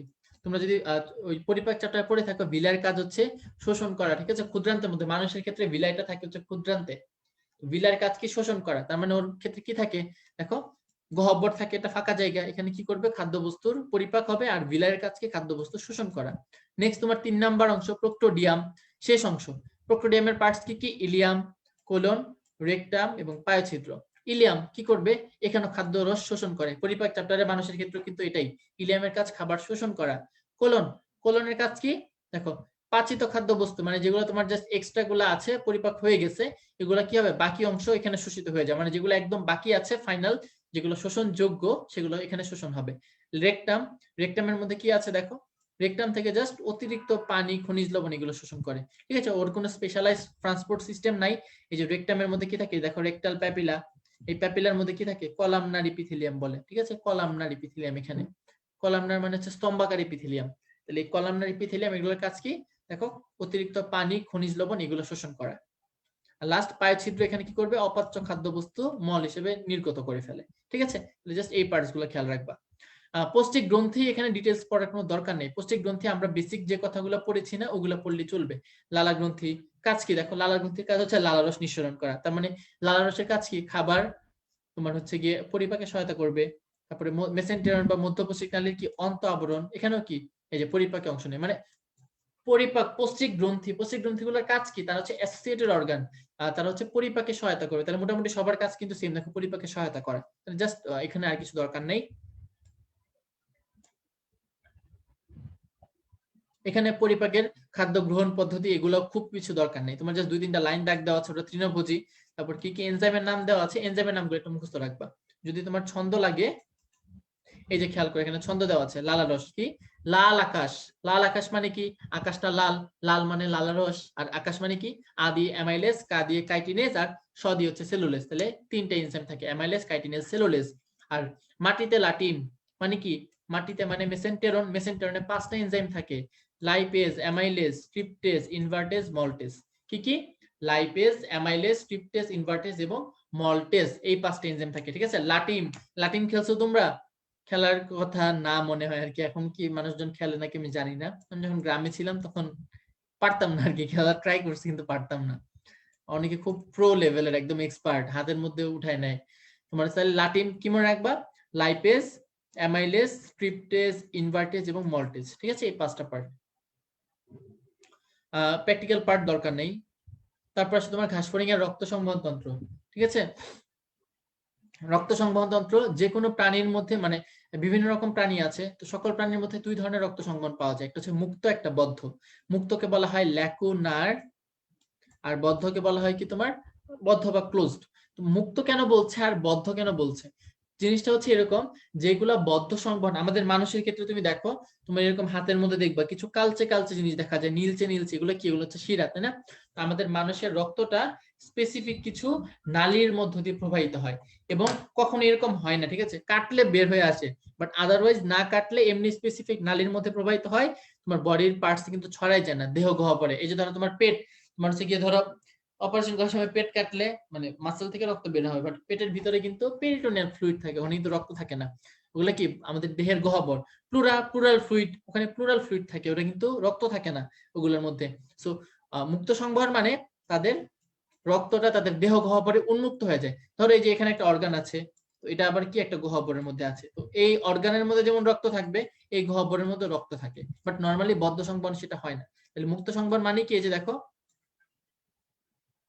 যে রক্ত সংবহন তন্ত্র বা যে সংবহন তন্ত্রে কি হবে, রক্তটা হৃদযন্ত্র থেকে নালিকা পথে বের হয়, কিন্তু বের হয়ে কোথায় হবে? উন্মুক্ত দেহ গহ্বরে প্রবেশ করতেছে। ঠিক আছে, এবং ওই দেহ গহ্বর থেকে আবার কি পুনরায় হৃদযন্ত্রে আসতেছে। সো এটা বডির মধ্যে এক্সপোজড হচ্ছে। ঠিক আছে, সব সময় রক্তটা রক্ত বাহিকার মধ্যে প্রবাহিত হয় না, এই কথাটাই মনে রাখতে হবে। যে দেখো এখানে কি লেখা, রক্তটা সব সময় রক্ত বাহিকার মধ্যে প্রবাহিত হয় না। ঠিক আছে, এটা কোথায় পাওয়া যায়? পতঙ্গ এবং মলাস্কাতে। আর হচ্ছে তোমার, হ্যাঁ, গ্রাসহপারে কি আমরা আসছি এখানে। ঠিক আছে, দেখো তাহলে কি বলছে এখানে, পতঙ্গ এবং মলাস্কা, এদের রক্ত সংবহনটা এরকম। তাহলে এই যে দেখো পতঙ্গ, মলাস্কা, তাহলে ঘাসফড়িং আমরা কি পড়েছিলাম চ্যাপ্টারের শুরুতেই, ঘাসফড়িং একটা পতঙ্গ। সো ঘাসফড়িং কোন ধরনের সংবহন হবে? একজন যে জিজ্ঞেস করছো, তুমি বলো এবার। ঘাসফড়িং একটা পতঙ্গ, এখন পতঙ্গের মধ্যে হচ্ছে মুক্ত সংবহন পাওয়া যায়, তার মানে কি হবে এটার উত্তর? তার পাশে তোমার বদ্ধ সংবহন, এখানে কি? এটা একদম জাস্ট মানুষের মধ্যে যেরকম শিরা ধমনী, তোমরা এটা শিরা ধমনীর নাম তোমরা পড়েছো, ডিফারেন্সও পড়েছো। তো এই শিরা ধমনীর মধ্যে যেটা থাকে কখনোই বডির মধ্যে এক্সপোজ হয় না, বডির গহ্বরে, এটা হচ্ছে বদ্ধ সংবহন। তাহলে মুক্ত বদ্ধের পার্থক্যটা এটা পড়বা, সেম 2 নম্বরের প্রশ্নের জন্য পার্থক্যটা পড়তে হবে। দেখো মুক্ত সংবহনে কি বলছে, রক্তটা হৃদযন্ত্র, রক্তবাহিকা এবং বিভিন্ন সাইনাস, সাইনাস মানে হচ্ছে ফাঁকা গহ্বর। ঠিক আছে, সাইনাস মানে হচ্ছে ফাঁকা গহ্বর, তার মানে এই সাইনাসের মধ্যে যখন রক্তটা থাকতেছে, মানে দেহ গহ্বরে উন্মুক্ত হচ্ছে না। এই যে ক্লোজ বললা কেন ওমা? ঘাসফড়িং পতঙ্গ, পতঙ্গের মুক্ত সংবহন হলে ঘাসফড়িং এর সংবহনটা কেমন হবে? ঘাসফড়িং এর রক্ত উন্নত এবং মুক্ত ধরনের, মধ্য না। ঠিক আছে, আর এটার ক্ষেত্রে স্পেসিফিক রক্তবাহিকার মধ্যে রক্তটা থাকবে। এটা কি কি নিয়ে গঠিত? হৃদযন্ত্র, রক্তনালী এবং সাইনাস নিয়ে। আর এখানে কি থাকবে? হৃদযন্ত্র, শিরা, ধমনী, কোষিক জালিকা, 4টা জিনিস। তাহলে জাস্ট এই পার্টস গুলো পড়বে। এই যে এখানে দেখো রক্ত দেহ গহ্বরে যাচ্ছে, বাট এখানে যাচ্ছে না। ঠিক আছে, রক্ত দেহ গহ্বরে যাচ্ছে, বাট এখানে কিন্তু যাচ্ছে না। তারপর এখানে কি হবে? রক্ত সরাসরি কোষটিস্যুর সংস্পর্শে আসে, বাট এখানে সরাসরি সংস্পর্শে আসে না। ঠিক আছে, টিস্যু রসের মাধ্যমে দুইটার বিনিময় ঘটতেছে। আর এক্সাম্পলটা পড়বা, তাহলে জাস্ট 2 নম্বরের জন্য কিন্তু এটা পড়তে হবে। ঠিক আছে, এই পার্থক্য ছকগুলো তোমাদের নতুন বইয়ে অনেক পার্থক্য ছক অ্যাড করছে, আগে এত ছিল না। তাহলে ঘাসফড়িং কি পড়ছিলাম আমরা? ঘাসফড়িং একটা পতঙ্গ। সো রক্ত সংবহনটা কেমন হবে? রক্ত সংবহনটা হবে মুক্ত বা ওপেন। ঠিক আছে, 3টা অংশ নিয়ে গঠিত, হিমোসিল, হিমোলিম্ফ আর পৃষ্ঠীয় বাহিকা। কি বললাম? হিমোসিল, হিমোলিম্ফ এবং পৃষ্ঠীয় বাহিকা। হিমোসিল মানে এই যে দেখো একটা সিল মানে হচ্ছে ফাঁকা গহ্বর, সিল, সাইনাস, এগুলো সব গহ্বর। তাহলে এই ফাঁকা গহ্বর আছে একটা, এই গহ্বরের ভিতরে কি থাকবে? হিমোলিম্ফ হচ্ছে ঘাসফড়িং এর রক্তকে বলা হয় হিমোলিম্ফ। এটা হচ্ছে ওদের রক্ত কি দেহ গহ্বরে উন্মুক্ত হচ্ছে, তার মানে কি? এটা মিক্সড, মানে সবকিছুর সাথে রক্ত, তারপর লিম্ফ, এগুলো প্রত্যেকটা জিনিস একদম পুরো ম্যাশআপ মিক্স হয়ে থাকে। এই জন্য রক্ত এবং লিম্ফটা যেহেতু একসাথে মিক্স হয়ে আছে, এই জন্য এটার নাম দিছে হিমোলিম্ফ। ঠিক আছে, লাস্টে হচ্ছে তোমার পৃষ্ঠবাহিকা। পৃষ্ঠবাহিকা হচ্ছে তোমার এখানের মধ্যে হচ্ছে অ্যাওয়ার্টা থাকে আর হচ্ছে হৃদযন্ত্র থাকে, আমরা ডিটেলস পড়ছি ওখানে সামনে। তাহলে হিমোসিল জিনিসটা কি? হিমোসিলের আরেকটা নাম হচ্ছে মিক্সোসিল। কেন মিক্সোসিল? কারণ ওদের ভ্রূণের যখন পরিস্ফুটন হয়, তো পরিস্ফুটনের সময় তোমার হচ্ছে গিয়ে কিছু ধাপ ঘটে, জাইগোট, মরুলা, ব্লাস্টুলা, গ্যাস্ট্রুলা। এই ব্লাস্টুলার মধ্যে একটা স্পেস থাকে, ওটাকে বলে ব্লাস্টোসিল। ঠিক আছে, এই ভ্রূণের পরিস্ফুটনের সময় ওর যে প্রধান সিলোমিক একটা গহ্বর থাকে, এটা যখন ব্লাস্টোসিলের সাথে মিলে যায়, সেটাকে বলতেছে তোমার হিমোসিল বা মিক্সোসিল। দুইটা মিক্স হয়ে যাচ্ছে, এই জন্য নাম দিছে মিক্সোসিল। আর কেন হিমোসিল? কারণ হিমোসিলের ভিতরে থাকে হিমোলিম্ফ, এই জন্য এটার নাম হচ্ছে হিমোসিল বা মিক্সোসিল নামকরণের অর্থ। ঠিক আছে, এই হিমোসিলের মধ্যে কি থাকে? হিমোসিলটাকে 3টা ভাগে ভাগ করেছে।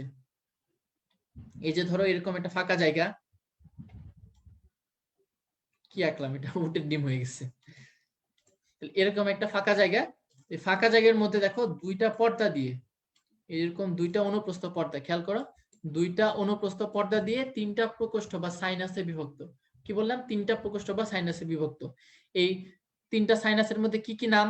একটা হচ্ছে পেরিকার্ডিয়াল, একটা হচ্ছে পেরিভিসেরাল, একটা হচ্ছে পেরিনিউরাল। কি কি নাম দিলাম? Pericardial, perivisceral, perineural. Cardial, cardial মানে কি? কার্ডিয়াল মানে কার্ডিয়াক, কার্ডিয়াক মানে কি? হৃৎপিণ্ড। তার মানে পেরিকার্ডিয়াল সাইনাসে কি থাকবে? হৃদযন্ত্র থাকবে। 2 নাম্বার হচ্ছে পেরিভিসেরাল সাইনাস, এখানে কি থাকবে? পৌষ্টিক নালী। আর 3 নম্বরে পেরিনিউরাল, নিউরাল মানে হচ্ছে তোমার নিউরন। নিউরাল মানে কি?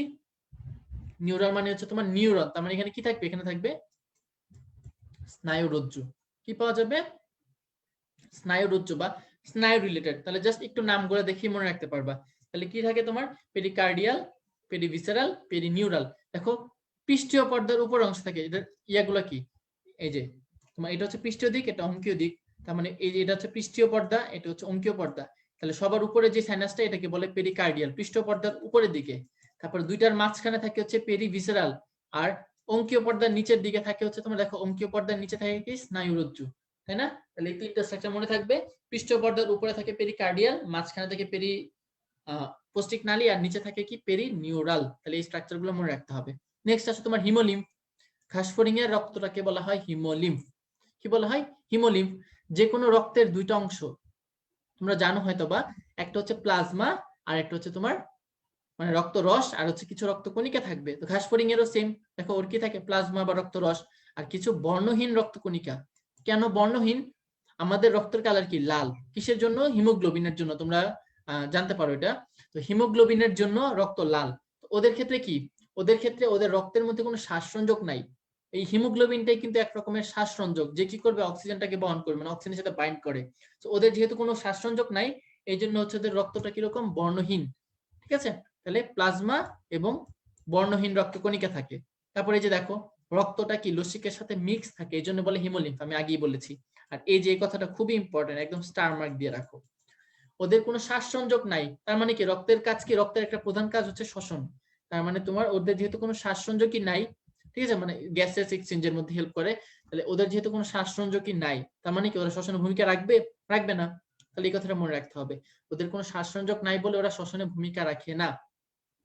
কাজগুলো পড়ে নিতে হবে। একটু এক্সেপশনাল কিছু কাজ আছে, এগুলো একটু দাগ দিয়ে নাও। এই দেখো, ডানার সঞ্চালন, খোলস মোচন, এগুলো কি সাধারণত রক্তের কাজ হওয়ার কথা না, এটা বডির বিভিন্ন হরমোন, তারপর অঙ্গের কাজ হওয়ার কথা। বাট এটা যেহেতু হরমোন বা অঙ্গের কাজ না, তো এটা কার কাজ? এটা রক্তের কাজ। তাহলে ডানার সঞ্চালন এবং খোলস মোচন হচ্ছে হিমোলিম্ফের কাজ। এখানে কিছু এক্সট্রা পড়া আলিম স্যারের বইয়ের, এখন তোমাদের আসলে এগুলো না জানলেও চলবে, ওইভাবে অ্যাডমিশনের সময় পড়তে পারবে। হ্যাঁ,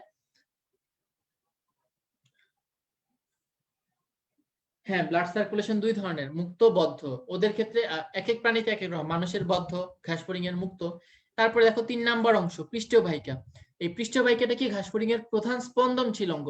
কেন স্পন্দনশীল? কারণ পৃষ্ঠীয় বাহিকার অংশ হচ্ছে 2টা, একটা হচ্ছে সম্মুখ ও পশ্চাৎ অ্যাওর্টা, আর হচ্ছে তোমার হৃদযন্ত্র। এই যে ছবিটাতে দেখো, এই যে দেখো এখানে কি আছে? সম্মুখ অ্যাওর্টা, এখানে আছে পশ্চাৎ অ্যাওর্টা।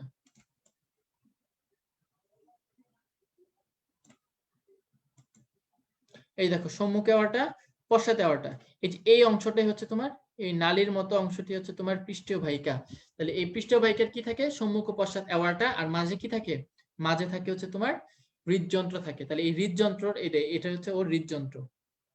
এখানে গুণে দেখো তো কয়টা? 1 2 3 4 5 6 7। তাহলে ঘাসফড়িং এর হৃৎপিণ্ডটা কি দিয়ে তৈরি? ঘাসফড়িং এর হৃৎপিণ্ড হচ্ছে 7টা প্রকোষ্ঠ বিশিষ্ট। তাহলে এটাই মনে রাখতে হবে। এই যে আসো পড়াতে, খেয়াল করো, প্রধান স্পন্দনশীল অঙ্গ। হৃৎপিণ্ডের কাজ কি? সংকোচন প্রসারণ করা, পাম্পিং অর্গান বলা হয়। তার মানে এই যে স্পন্দন, মানে স্পন্দনে হেল্প করে কি হৃৎপিণ্ড। তার মানে ওদের পৃষ্ঠবাহিকাকে বলতেছে স্পন্দনশীল অঙ্গ, কারণ কি হৃৎপিণ্ডটা ওদের পৃষ্ঠবাহিকার একটা পার্ট। স্পেসিফিক্যালি বললে অবশ্যই হৃৎপিণ্ডটা, বাট ওই হৃদযন্ত্র বা হৃৎপিণ্ডটা কি পৃষ্ঠবাহিকার একটা অংশ। এই জন্যই পৃষ্ঠবাহিকাটাকে স্পন্দনশীল অঙ্গ বলতেছে, কারণ এটা কি ওই হৃদযন্ত্রের সংকোচন প্রসারণের কারণে এটা কন্টিনিউয়াসলি হচ্ছে বিট করতেছে। ঠিক আছে, তাহলে ওদের পৃষ্ঠবাহিকা কি আছে, হৃদযন্ত্র, আর কি থাকবে সম্মুখ ও পশ্চাৎ অ্যাওয়ার্টা থাকে, দুইটা পার্ট। ঠিক আছে, হৃদযন্ত্র থেকে যেটা জানতে হবে কোথায় থাকবে, এটা পেরিকার্ডিয়াল সাইনাসে থাকে। আমরা আগেই পড়েছিলাম একটু আগে, পেরিকার্ডিয়াল, কার্ডিয়াল মানে কার্ডিওলজি বা হার্ট। তারপরে কি থাকে, এই হৃদযন্ত্রের প্রকোষ্ঠ কয়টা, 7টি ফানেল আকার প্রকোষ্ঠ। আমরা একটু আগে যে দেখাইলাম তোমাকে 7টা একদম গুনে গুনে। তাহলে ঘাসফড়িং এর হৃদপিণ্ডের প্রকোষ্ঠ কয়টা, 7টা। প্রত্যেকটা প্রকোষ্ঠের পাশে হচ্ছে কি ছিদ্র থাকে।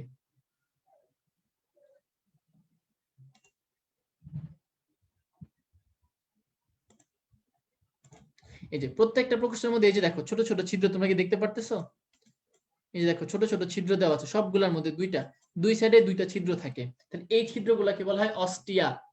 কি বলা হয়, অস্টিয়া বলা হয়। ঠিক আছে, আর হৃৎপিণ্ডের পাশে এক ধরনের পেশি থাকে, এই পেশিগুলোকে কি বলে, অ্যালারি পেশি। হৃৎপিণ্ডের পাশে যে পেশিগুলো থাকে তাকে কি বলা হয়, তাকে বলা হয় হচ্ছে তোমার অ্যালারি পেশি। এই যে দেখো, এই যে 1 জোড়া, 2 জোড়া, 3, 4, 5, 6, তাহলে অ্যালারি পেশি। তাহলে আমি আবার রিপিট করতেছি, ওর পৃষ্ঠবাহিকা কি দিয়ে তৈরি, সম্মুখ ও পশ্চাৎ অ্যাওয়ার্টা, এই যে সম্মুখ অ্যাওয়ার্টা, পশ্চাৎ অ্যাওয়ার্টা। তারপর মাঝখানে থাকে হৃৎপিণ্ড, কয়টা প্রকোষ্ঠ, হৃৎপিণ্ড থাকে কোথায়, পেরিকার্ডিয়াল সাইনাসে। তারপর এখানে প্রকোষ্ঠ কয়টা থাকে, প্রকোষ্ঠ থাকে 7টা। 7টা প্রকোষ্ঠের মধ্যে প্রত্যেকটা প্রকোষ্ঠে এরকম ছোট ছোট ছিদ্র থাকে, ছিদ্রগুলোকে বলা হয় অস্টিয়া। প্রত্যেকটা প্রকোষ্ঠের দুই পাশে কি থাকে, অস্টিয়া। তুমি কিন্তু স্ট্রাকচারটা পড়বা, ঠিক আছে, হার্টের স্ট্রাকচারটা পড়তে হবে। তাহলে অস্টিয়া থাকে, ওকে। আর তোমার এই যে হৃদযন্ত্রের যে প্রকোষ্ঠগুলো আছে এগুলো কি হবে, এগুলো হচ্ছে এক ধরনের পেশি দ্বারা সংযুক্ত থাকে, পেশিগুলোকে বলা হয় কি অ্যালারি পেশি। ঠিক আছে, তাহলে এগুলো মনে থাকবে। এই দেখো তাহলে তোমার সম্মুখ ও পশ্চাৎ অ্যাওয়ার্টা আর হচ্ছে হৃদযন্ত্র, তারপর পেরিকার্ডিয়াল সাইনাসের মধ্যে হার্টটা থাকে, কয়টা প্রকোষ্ঠ, 7টা ফানেল আকার প্রকোষ্ঠ থাকে, 7টা ফানেল আকার প্রকোষ্ঠ। তারপর প্রত্যেকটার পার্শ্ব দিকে কি থাকে, এক জোড়া ছিদ্র, ছিদ্রগুলোকে কি বলে, ছিদ্রগুলোকে বলা হয় অস্টিয়া। কি বলা হয়, অস্টিয়া। তারপর হার্টের প্রত্যেকটা অস্টিয়ামে কি থাকে, কপাটিকা। এই ছিদ্রগুলাই কি করবে, রক্ত ভিতর থেকে বাইরে, মানে পেরিকার্ডিয়াল সাইনাস, ওদের রক্তটা কি উন্মুক্ত সংবহন না, তার মানে কি ওদের রক্তটা হচ্ছে সাইনাসের মধ্যে থাকে, পেরিকার্ডিয়াল সাইনাসে। তো পেরিকার্ডিয়াল সাইনাস থেকে হার্টে ঢোকা বা আবার হার্ট থেকে পেরিকার্ডিয়াল সাইনাসে যাওয়া, এটা নিয়ন্ত্রণ করবে কে, এই কপাটিকা। ঠিক আছে, তারপরে দেখো তোমার অ্যালারি পেশি থাকে, ওই যে ত্রিকোণাকার পেশি, এই যে হার্টের যে প্রকোষ্ঠটা দুই পাশে এরকম পেশি থাকে ত্রিকোণাকার। ঠিক আছে, এটাই মোটামুটি তোমার হার্টের স্ট্রাকচার। আর অ্যালারি পেশির সংখ্যাটা দেখো কি দিয়েছে, 6 জোড়া।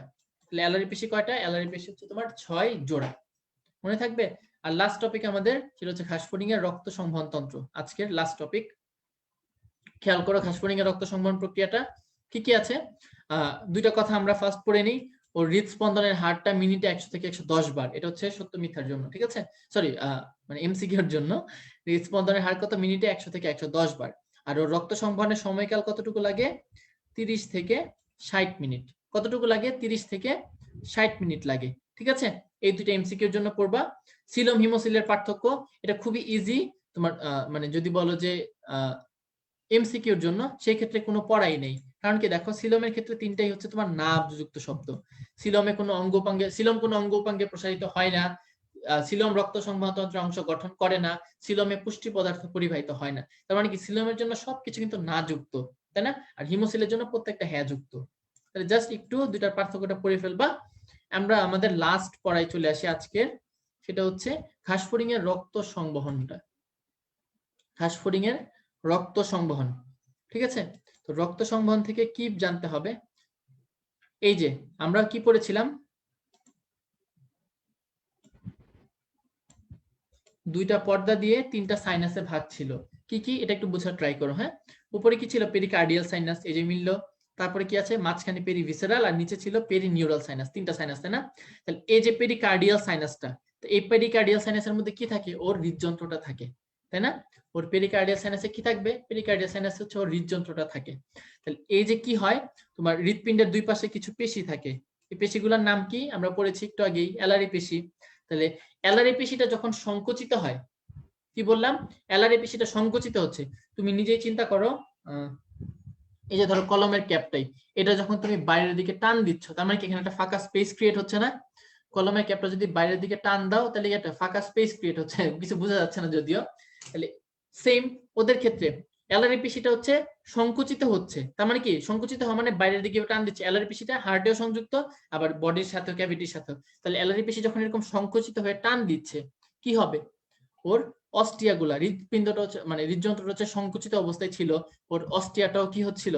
অস্টিয়াটা হচ্ছে বন্ধ ছিল। অ্যালারি পেশি এরকম সংকুচিত হয়ে টান দিল, তখন ওই প্রেসারের প্রভাবে কি হবে? অস্টিয়াগুলা খুলে যাবে। এই যে অস্টিয়া থাকে এখানে, ঠিক আছে? তো অস্টিয়াগুলা খুলে যাবে। অস্টিয়াগুলা খুলে গেলে কি হবে? অস্টিয়াগুলা খুলে গেলে তোমার হার্টের ভিতরে রক্ত ঢুকবে, ঠিক আছে? তাহলে তোমার এই যে এখানে যে এরকম ঘুরায় পেঁচায় দিছে না, তুমি এরকম ঘুরায় পেঁচায় পড়বা না, ঠিক আছে? এরকম ঘুরায় পেঁচায় পড়া যাবে না। কিভাবে পড়বা তুমি? তুমি পড়বা হচ্ছে কি, সবার প্রথমে অ্যালারি পেশির সংকোচন, এখানে লিখার জন্য ফার্স্টে এই কথাটা লিখবা, অ্যালারি পেশির সংকোচন, ঠিক আছে? আমি আর লিখলাম না, এই কথা তোমরা হচ্ছে লিখে নাও, হ্যাঁ? মানে মাউস দিয়ে লেখা যাচ্ছে না আর কি। অ্যালারি পেশির সংকোচন, অ্যালারি পেশি যখন সংকুচিত হচ্ছে তখন কি হবে? তখন হচ্ছে অস্টিয়া খুলে যাবে। তাহলে অ্যালারি পেশির সংকোচন কি লিখবা? ফার্স্ট কথাটা লিখবা অ্যালারি পেশির সংকোচন, 2 নম্বর কথাটা লিখবা কি? অস্টিয়া খুলে যাবে। অ্যালারি পেশির সংকোচন তার মানে কি হবে? অস্টিয়া গুলো খুলে যাবে। অস্টিয়া গুলো খুলে গেলে কি হবে? হৃদযন্ত্রের প্রসারণ। তুমি চিন্তা করো, হার্টের দুই পাশে যে পেশিগুলো আছে, হার্টের দুই পাশে পেশিগুলো আছে, তো পেশিগুলো যদি বাইরের দিকে টান দেয়, ঠিক আছে, বা তোমার এরকম পেশিগুলো যদি বাইরের দিকে টান দেয়, তাহলে হার্টটা কি? হার্টটা এক্সপান্ড হবে না? হার্টটা অবশ্যই এক্সপান্ড হবে। সে কি বাইরের দিকে টান দিচ্ছে, তাই না? তো বাইরের দিকে টান দেওয়ার ফলে কি হার্টটা এক্সপান্ড হচ্ছে। তাহলে এই কথাটাই লিখবে এখানে। সবার প্রথমে কি লিখবা? কি বললাম? অ্যালারি পেশির সংকোচন। তোমরা একটু লিখে নাও টান দিয়ে। ফার্স্ট কথা হচ্ছে অ্যালারি পেশি, আর এটা এইভাবে লিখবা না, পরীক্ষার মধ্যে লিখলে হচ্ছে একদম ডাইরেক্ট ফ্লোচার্ট বসাবা। প্রথম ওয়ার্ডটা লিখবা কি? অ্যালারি পেশির সংকোচন। কি হবে? অ্যালারি পেশির সংকোচনের ফলে হৃদযন্ত্রের প্রসারণ হয় এবং অস্টিয়া খুলে যায়। তাহলে এই ওয়ার্ড দুইটা লিখে রাখবা। অ্যালারি পেশির সংকোচন, 2 নম্বরে লিখবা হৃদযন্ত্রের প্রসারণ, ফলে কি হবে? ফলে অস্টিয়া গুলো খুলে যাবে। তাহলে অ্যালারি পেশির সংকোচন, হৃদযন্ত্রের প্রসারণ, ফলে অস্টিয়া খুলে যাবে। কি হবে?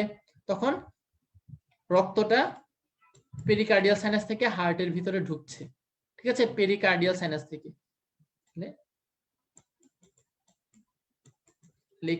পেরিকার্ডিয়াল সাইনাস থেকে রক্তটা কোথায় যাবে? রক্তটা হচ্ছে হার্টের মধ্যে ঢুকবে। ঢুকলো, এবার হার্টের কাজ কি? রক্ত হার্টে আসছে, হার্ট হচ্ছে পাম্প করবে। পাম্প করা মানে কি? হার্টটা হচ্ছে সংকোচন হবে। তাহলে হার্টটা সংকোচন হয়ে রক্তটা পাঠিয়ে দিবে সম্মুখ অ্যাওর্টাতে। এই যে খেয়াল করো, অ্যালারি পেশি সংকুচিত হইলো, তারপর অস্টিয়া খুললো, রক্ত কোথায় যাবে? হার্টের ভিতরে যাবে। এখন হার্টটা পাম্প করলো, রক্তটা কি এখন নালীর ভিতরে চলে আসছে। হার্টটা যখন পাম্প করতেছে কি করবে? এই যে দেখো, রক্তের ফ্লোটা সব সময় সামনের দিকে ফ্লো হয়। তাহলে হার্টের পাম্পের ফলে রক্তটা কোথায় যাবে? রক্ত যাবে সম্মুখ অ্যাওর্টাতে। তাহলে এটা তোমার নেক্সট পয়েন্ট। রক্ত কোথায় যাচ্ছে? সম্মুখ অ্যাওর্টাতে। সম্মুখ অ্যাওর্টা থেকে কোথায় যাবে? সম্মুখ অ্যাওর্টা থেকে যাবে, এই যে দেখো, এটা কি কার সাথে সংযুক্ত? মস্তকের সাইনাস। সম্মুখ অ্যাওর্টা থেকে রক্তটা কোথায় যাবে? সম্মুখ অ্যাওর্টা থেকে রক্ত যাবে হচ্ছে তোমার মস্তকের সাইনাসে, ঠিক আছে? মস্তকের সাইনাস থেকে সে চলে যাবে মস্তক ব্রেনের সাথে কার সংযোগ? ব্রেনের সাথে সংযোগ হচ্ছে তোমার স্পাইনের সংযোগ, তাই না? তাহলে স্পাইন, স্নায়ু এগুলো কোথায় থাকবে? এগুলো হচ্ছে পেরিনিউরাল। তাহলে মস্তকের সাইনাস থেকে রক্তটা ঢুকবে কোথায়? Perineural sinus. এই যে দেখো, মস্তকের সাইনাস থেকে পেরিনিউরালে ঢুকবে। পেরিনিউরাল থেকে কি হবে? পেরিনিউরাল থেকে রক্ত চলে যাবে পেরিভিসেরালে। পেরিভিসেরাল থেকে রক্ত কোথায় যাবে? পেরিকার্ডিয়ালে। ঠিক আছে, বুঝতে পারছো? পেরিকার্ডিয়াল। তাহলে আমি আবারও রিপিট করি, রক্তটা কোথায় আছে? পেরিকার্ডিয়াল সাইনাসে আছে, ঠিক আছে? তাহলে তুমি শুরু করবা কি থেকে? ফার্স্ট পয়েন্ট তোমার শুরু করবা অ্যালারি পেশির সংকোচন। অ্যালারি পেশির সংকোচন হলে কি হবে? অস্টিয়া খুলে যাচ্ছে, সাথে হৃদযন্ত্রের প্রসারণ হচ্ছে। দুইটা কথা। তাহলে অ্যালারি পেশির সংকোচন, হৃদযন্ত্রের প্রসারণ। 3 নম্বরে কি লিখবা? পেরিকার্ডিয়াল সাইনাস থেকে রক্ত বা হিমোলিম্ফ হৃদযন্ত্রে প্রবেশ করবে। হৃদযন্ত্রে প্রবেশ করার পরে হৃদযন্ত্র যখন রক্ত দিয়ে ফুল হয়ে যাবে, তখন হৃদযন্ত্রটা কন্ট্রাক্ট করবে। হৃদযন্ত্রের সংকোচন। সংকোচন হলে রক্তটা কোথায় চলে যাবে? সংকোচন হলে রক্ত চলে যাবে সম্মুখ অ্যাওর্টাতে। সম্মুখ অ্যাওর্টা থেকে রক্ত কোথায় যাবে? মস্তকের সাইনাসে। এখান থেকে পেরিনিউরাল হয়ে আবার কি নিউরালে গেছে, সবচেয়ে নিচে চলে আসছে, নিচের থেকে আবার উপরে যাবে পেরিভিসেরাল। ভিসেরাল থেকে আবার পেরিকার্ডিয়ালে যাবে, ও রক্ত সংবহন শেষ। পেরিকার্ডিয়াল থেকে কি হবে? আবার অ্যালারি পেশি সংকোচন হবে। অ্যালারি পেশি সংকোচন হলে আবার হার্টের মধ্যে রক্তটা ঢুকবে। এই কিন্তু তোমার স্ট্রাকচারটা, ঠিক আছে? তাহলে তোমার বইয়ের এই জিনিসটা কিন্তু একটু কনফিউজিং, একটু উল্টাপাল্টা করে লেখা।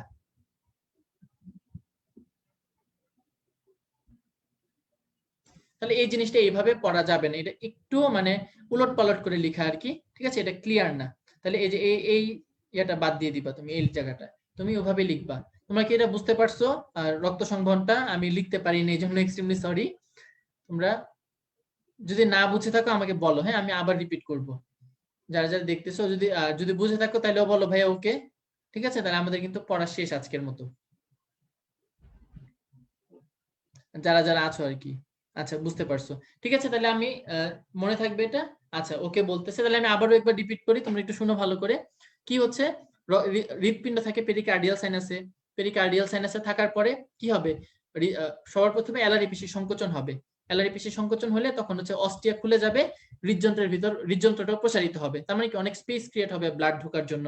ব্লাডটা ঢুকবে, কন্ট্রাক্ট করবে, কন্ট্রাক্ট করার পরে একদিনের মধ্যে অনেকগুলো পড়া।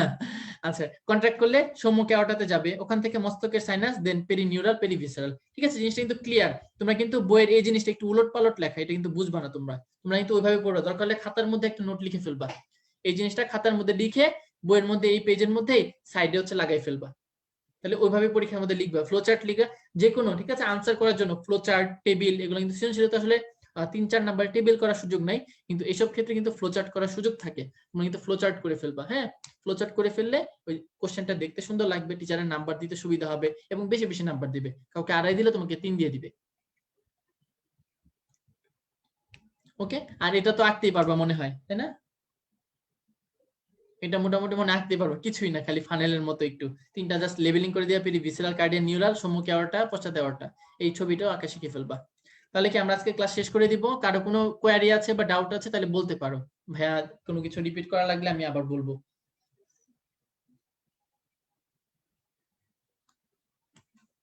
আর না হলে আমরা শেষ করে দিই, হ্যাঁ?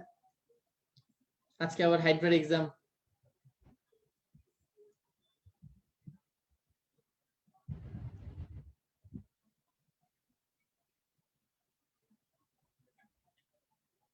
আচ্ছা, ঠিক আছে, তাহলে আমি শেষ করে দিই ক্লাস। সবাই ভালো থাকো, সুস্থ থাকো, আর আবার দেখা হবে।